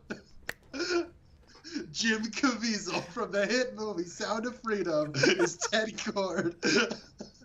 That should be stunt casting like that. It should be. It Yeah. should be. You know. Mel Gibson is Ted. Oh my God, no! It would be more like that, right? Yeah. Or who's the old like sitcom star who's like the Christian guy who's in all the Left Behind movies? Oh, Kirk Cameron. Who's Kirk Cameron is? Ted Cord. I'm here to save Christmas, okay? he shows up and he starts like, preaching prosperity gospel. And he's like, you guys deserve this mansion. So you got the mansion, all right? Okay, I'm going to step off the soapbox now. Okay. Maybe it should... No, I just want to keep naming Ted Cords. Oh, Darren Root says Danny Trejo. Yeah! It can't be awesome. Danny Trejo, because it has to be a white guy. That's true. Dimwit Monkey says Chevy Chase is Ted Cord. Oh, we need a prequel that's basically just like a superhero vacation movie. That would be awesome. Yeah, like an 80s comedy where there's like in a car or in the Beetle mobile or whatever it's called. Or the guy. No, I can see that. Or the guy from Home Improvement. Oh, Tim Allen. Tim Allen. Yeah. Tim Allen is Ted Cord. Noah O says Army Hammer. That would be good. Great, great multiversal casting there. Yeah. Hey, no, it can't be Arnie Hammer. Arnie Hammer is never going to work again. No. He would eat the competition. You got me by 3 seconds, sir. Oh man. Hey, what other quote-unquote major stuff have we not talked about yet? It's a pretty thin movie. There's not a ton to really weigh in on here, despite the fact that we somehow talked about this for 2 hours. Well, we didn't really talk about this the whole time. No, we're just talking about James Woods as Ted Cord. He's just screaming at everybody. Bob the Hun, did we miss Super Chats? He said we missed some Super Chats. Bob the Hun had a $2 Super Chat and says, sorry, I thought I'd hit these. I like boner jokes, but not in superhero films. Well, I'm glad you draw the line somewhere. I mean, the right there's superhero movies where you could, boner jokes in a Deadpool movie, sure. In a Kick-Ass movie, sure. In Blue Beetle, it's kind of for kids? No, not so much. I will say, I'm not used to the awkward kissing interrupting scene. I'm not used to that being ended on a boner joke. So I guess, the movie has a unique angle, I don't see that very often, so. It seems like a Transformers move, but sure. It does. Yeah. Bob the Hun also put in another $2 Super Chat and says every superhero film has to have robot chicken jokes. Yeah, it was... Okay, so this was a point I wanted to make, and I'm glad that he reminded me of this. Connor, I don't know if I can think of a good example. There were several places in this movie where I was kind of surprised that the 6 other people in the theater with me were laughing at things. Okay, well, it was more like 12 other people. But I was like, have you guys ever seen a movie before? It felt like really routine, kind of obvious by the numbers, not just plotting, but jokes, where it's like, you have a setup and you're like, I know what the line's going to be. And there were so many places where I was like, where in my head, I went to a response that I thought was funnier than the one they said. Like, I thought, and I don't mean to say like I'm a better writer than them. I mean, I'm not going to say that, but I'm watching this movie, and before I get to the line, I think I know what the line's gonna be. Like, if they went cleverer, and then they say what should be the actual more obvious, really by the numbers joke, and I'm like, either you had an AI write it, I don't think they really did that, or you just went to, like, I don't know, every movie you've ever seen, or like a joke book or something. I'm trying to think of a good example, but there were especially a couple of big places where I was like, really, that was the line? That's not even a funny line. Okay, yeah. Oh, okay. I had one like that. It was weird. It was during the transformation scene, right? And it's like they're all cracking jokes. It's like, I don't feel like you guys would be cracking jokes, but whatever. So they're cracking jokes, and then like the scene's over, and then like George Lopez says something, and it's like 80 yard, And I'm like, that feels like it should have been placed at the beginning of the scene when he first is getting like attacked or something. And it's like I didn't notice that. Okay, I remembered it last night, but because this movie is evaporating from my memory, I don't remember what it is That's now. That's what I'm having. Yeah, I wish I could write notes sometimes. Because I did have the. It's too dark, and I can't pull my phone out without bothering people. I had the thing that you're talking about though, about like dramatic scenes, like when the dad is like, "Hey, I don't know where we're going, but I do know," and I'm like, "My destiny is right here with you," and he's like, "Right here with you." I'm like, okay, yeah, come on, all right, let's go. Like, yeah, got it. Rote. It's all rote. Yeah, by the numbers, routine. I like that actor. Yeah, he was good. Like, you know, he did have that quality. He reminded me of the mom in The Flash, where like you're just too good for this material. That's probably a good comparison. Yeah. I did feel something when he was around, so that's cool. Dimwit Monkey Cap, you have to remember that even in a theater, most people passively watch things. They have seen movies but don't really remember. Yeah, Well, you have the thought, right? I won't believe more in people. Yeah, exactly. Where you're like, but sure, but even if you're passively watching it, like there's a I don't want to throw people under the bus, but I'm just like, how does it trigger in your mind to laugh at this? Yeah, you know, I'm just like, explain the joke to me. There's not a joke here. You know what I mean? Where it's like, sometimes I feel like there's this this sounds so mean. There's this Pavlovian thing where people can tell when the movie is saying you're supposed to find this funny, and so they're laughing, as opposed to they legitimately actually found it funny. Mm-hmm. I feel like people have that, and I get that humor is subjective. Maybe they really did, you know, think things were funny, and you don't know where that distinction is, and so it's not fair or anything. But I feel weird when I'm in a group of people and everybody thinks the thing is funny, and I don't even get what they're laughing at. Where it makes you feel like you're on an alien planet. Oh, that alien line was bad, where he's like that line where he's like, I don't like the word alien. Yeah. I will say this about George. Has anyone? I almost said George Lucas, but George Lopez. Because I mean, you know, like maybe I'm ignorant. Does like I want to keep an open mind. Has anybody ever had that thought before, where it's like, it's like it's offensive and politically incorrect to call space aliens aliens because there are illegal aliens. I think I heard one out of touch celebrity say that, and everyone just kind of laughed about it. But like. The thing I have with that is like, I feel like I don't know, like, so George Lopez in this movie reminded me of a person I work with where, I mean, the guy I work with is like Italian, he's not Hispanic, but it's like, this guy who's like in his 60s, he has like the same beard, like almost the exact same hair. He's this kind of like, doesn't give a crap kind of like older guy.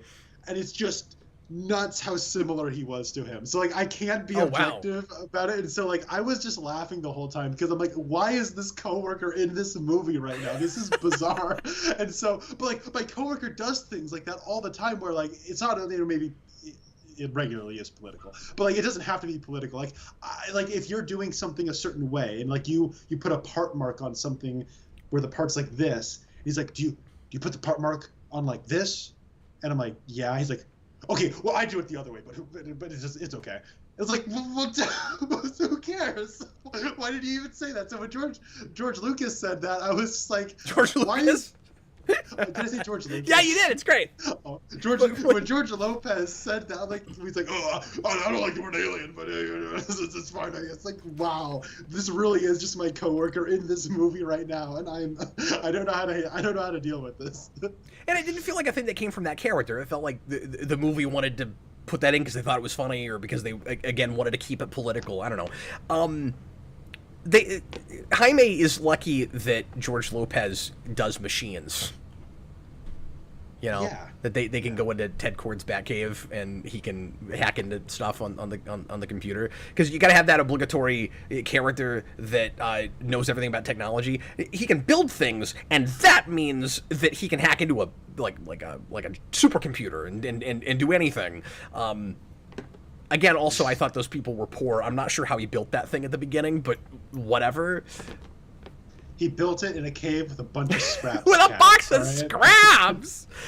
Yeah, maybe he's in debt. Maybe it's all he spends his money on besides his big SUV. I don't know. Chewbacca's Lover. So let me hit these super chats and then we've got to get going. All the comedy and superhero films are MTV Movie Award sketch or Family Guy style. Feel more like parody, but it's in the actual movie. And we've dealt with this to death on these reviews and on the channel. But people certainly correlate that to.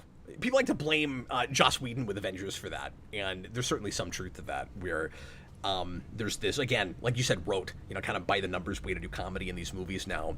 And this didn't feel like a DC movie. It felt like a, later MCU movie, except it's also got a lot of Shazam, but Shazam in some ways also felt like an MCU movie. So, yeah. Dubby is a name I don't recognize. Hi there. 499 says, loved it. Best MCU film since Deadpool 2. Bring on the filthy John. What does that mean? Is that a reference to the thing in the movie that I'm forgetting right now? It is. Glitched out a little bit. Say that again? The end of W's super chat was "Bring on the filthy John," and for a minute I didn't know what he was talking about, but I think it's that thing that I thought was kind of stupid toward the beginning of the movie where the sister insists on going to the bathroom in the nicer bathroom. Oh, remember that? Is that what he's talking about? Maybe that's what he's talking about. I did not like the sister character. I thought she was awful. And... She was completely unsympathetic and. Kind of came off entitled. This was the best MCU movie since Deadpool 2. Bring on that filthy John. I'm glad he said that though, because there was another point I wanted to make about that moment where it's odd, right, that you'd get. I liked that Jaime was proactive in that scene. I will say that. I like that. He has that moment where he thinks better of it, and then he's like, "Nah, I'm going to do the right thing anyway, even though I'm probably going to get fired for it." I like that.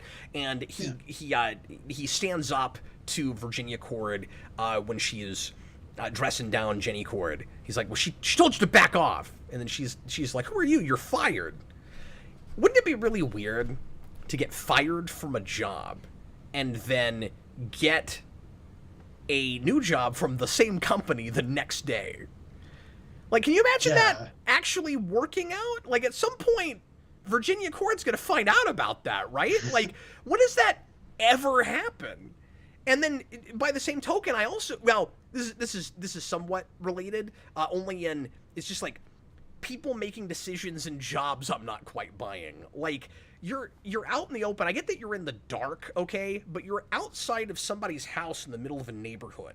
And you're not military, but part of a militia that is in a like third-party company. And the head of the company says, "Murder this family standing in front of this house." And I'm going, would they all pull the trigger? I had the same. Would they actually do that, though? Am I buying this? It's a little bit of a different situation than, like we're just abducting them, because you gotta have that X2 thing, right? Where it's like just get the whole family. Hopefully he's in there somewhere. Take everybody. But they're outside the house at that point, and you just said, kill them all. Yeah. No, I don't buy that. That's not gonna happen. I feel like people are gonna be like, what? Huh? Yeah. Nobody questions it. They just fire. That's crazy. Bob the Hun, $10 super chat. I'm not too classy for that type of humor, but seeing it in these films makes me sad. I want my superhero films to feel epic. They are indistinguishable from the spoofs at this point.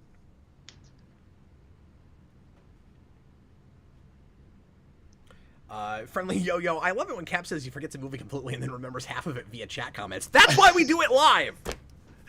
Yeah. That's why it's live. Okay, anything else that you want to mention, Connor, before we call it a day? And I want to say thanks to everybody for watching and for the support with the super chats. Appreciate you guys. No. Someone earlier Aren't asked you me if I glad we colored saw my it? hair. No, I did the opposite. I removed the color from my hair. That's what I did. That's what bleaching is. That's you I bleached did it one time, but then I put purple on top of it. It was one of the biggest mistakes of my life. You think so? Okay. Yeah. I've been thinking about adding color to it, but I don't even know. like admitting it out loud. Maybe it'll look better on you. It made me look like a d-bag. It really did. I look terrible. Dubby, I'd never even say that. That's how bad I think I look. Dubby, 499 super chat. The verisimilitude in this flick was dope. Wish Rob was here for this stream. Who? What? Who is this guy and what is he talking about? Thank you for the super chat. Do you know who the hell is Rob? I have a hunch. I know what's going on here. Is this somebody you know? No. You want to help me out here? So in the Discord, I know Dan Torrey loves Oh, is this DM messing with us? Joking on a YouTuber, and I have no idea if this has anything to do with that. Okay. So well, Dan, if that is you, thanks for the super chats. But like, that's all over my head. I have no idea what we're doing here. I have not been in the Discord very much lately. Apologies. There was something else I was going to mention real quick. Oh, Friendly Yo-Yo, Cap, did they actually call him the Blue Beetle in the movie? Yes, because there is a previous Blue Beetle.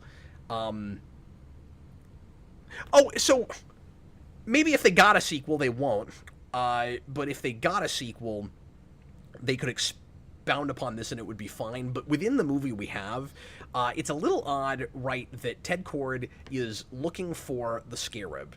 And he never is able to get it, but he's obsessed with it, so he just makes up his own Blue Beetle thing, and luckily he's really good with technology, so he can kind of, use that and make a superhero. But then it turns out he's still alive, which is good for him, I guess, because the Scarab got found, so like now he'll actually be able to, do something with the Scarab. That was one thing I had a question about, and I'm like, I feel like I needed to ask someone about this. So it looks like the technology he was able to build was sort of like reverse engineered from the Scarab. Like he couldn't quite crack the code on it. Oh yeah, they did say that. But then it's like, did it just go missing? Is that what the implication was? Because it looks like the Scarab, when they find it at the beginning of the movie, is like been buried there. I don't know if it was like they never crash landed there millennia ago or something. Yeah, I was very confused on that point. Yeah. Was it that? That's why I hesitated with that and didn't say it. I don't know if it was reverse engineered. Did they actually come out and say that? I don't know. That's like that was kind of during part of the stretch of the movie where I was really struggling to pay attention. So I wanted to ask someone else. And well, if you were confused too, then I think we can confirm that the movie wasn't really clear enough about it. Well, I don't know if it wasn't clear enough or if that was another one of those things where you and I were just not invested enough to be paying close enough attention. Yeah, and it was also weird, like, I mean, I guess it's cool that one character has, like, reverence for the Blue Beetle, but it's weird to me that it is the George Lopez character. Because he just, like, it feels like he just becomes a different character where he's like, oh, the Blue Beetle, he's so cool. Yeah, and it's also... Yeah, but at least he didn't have, like, a collection in his house or something. No, that's cool. I'm glad they didn't do that, like, in and, like, the Batman is a fascist... The Batman is a fascist line is way better in context because he's just dissing on Batman because he's a bigger fan of Blue Beetle or something. I'm like, okay, that makes sense to me. In the trailer, it was just, like, this... generic, like... Oh, if Batman could just, like, spend all of his money, he could cure poverty. It's like one of those lame kind of, like, well, you didn't know what the context of it was. Batman criticisms. But it was very tone deaf to put it in the trailer. Because out of any kind of context, people are gonna jump on that. Like, why would you fuel stupid fan debate things, right? Where it's like, well, people are superficial enough that if they're big Batman fans, they're going to be pissed at you for putting that in a Blue Beetle trailer. Like, just don't even do that. But, like, in the context of it, it was whatever. I didn't care. But Blue Beetle being... It was kind of weird the way they talked about it. It was almost like they wanted to do the Ant-Man thing where they know they're making a more C-list character movie, and so they're owning that. But it almost came off like too... self-aware in the wrong way about it. Maybe it's just because they actually didn't bring it up enough. I don't know. But there's that thing where it's like, well, we live in a world of superheroes. There's like the big cool ones like Batman and Superman, right? And then Blue Beetle is like, people don't even remember that guy because he was like tiny and who cares. And it kind of backfires if you're trying to do the same thing the Ant-Man movie did, because it comes too late in the movie, and at that point it feels almost like the movie admitting that they're making this lesser superhero film that nobody's going to care about. Am I making any sense? No, I hear what you're saying. I don't know. I feel like there's a way to acknowledge kind of, you don't have big ambitions. You are just kind of small potatoes, but you're going to own that smaller niche. Yeah. But I feel like that kind of thing is more appealing when it's not a streaming thing. And I'm saying streaming thing in a pretty broad kind of blanket statement. Like, you also have to be streaming movies I like, but you also have to be in a clear existing universe. It works with Ant-Man because we're in like phase 3 of this. That's a good point. Big like when you do it in a generic supposed existing superhero universe, but it might be the only thing in it. It doesn't work at all. That's actually a very good point. Yeah, you're right. I You agree. cannot do that. Okay, I've got to get going, folks. Thanks everybody for watching. Sure appreciate it. Connor, thanks for being here and spending so much time with me talking about this of all things. And I blame the audience to some degree for keeping us here as long as you did. Thanks for the interest, guys. Really appreciate you. I appreciate you too. Everybody's so appreciative.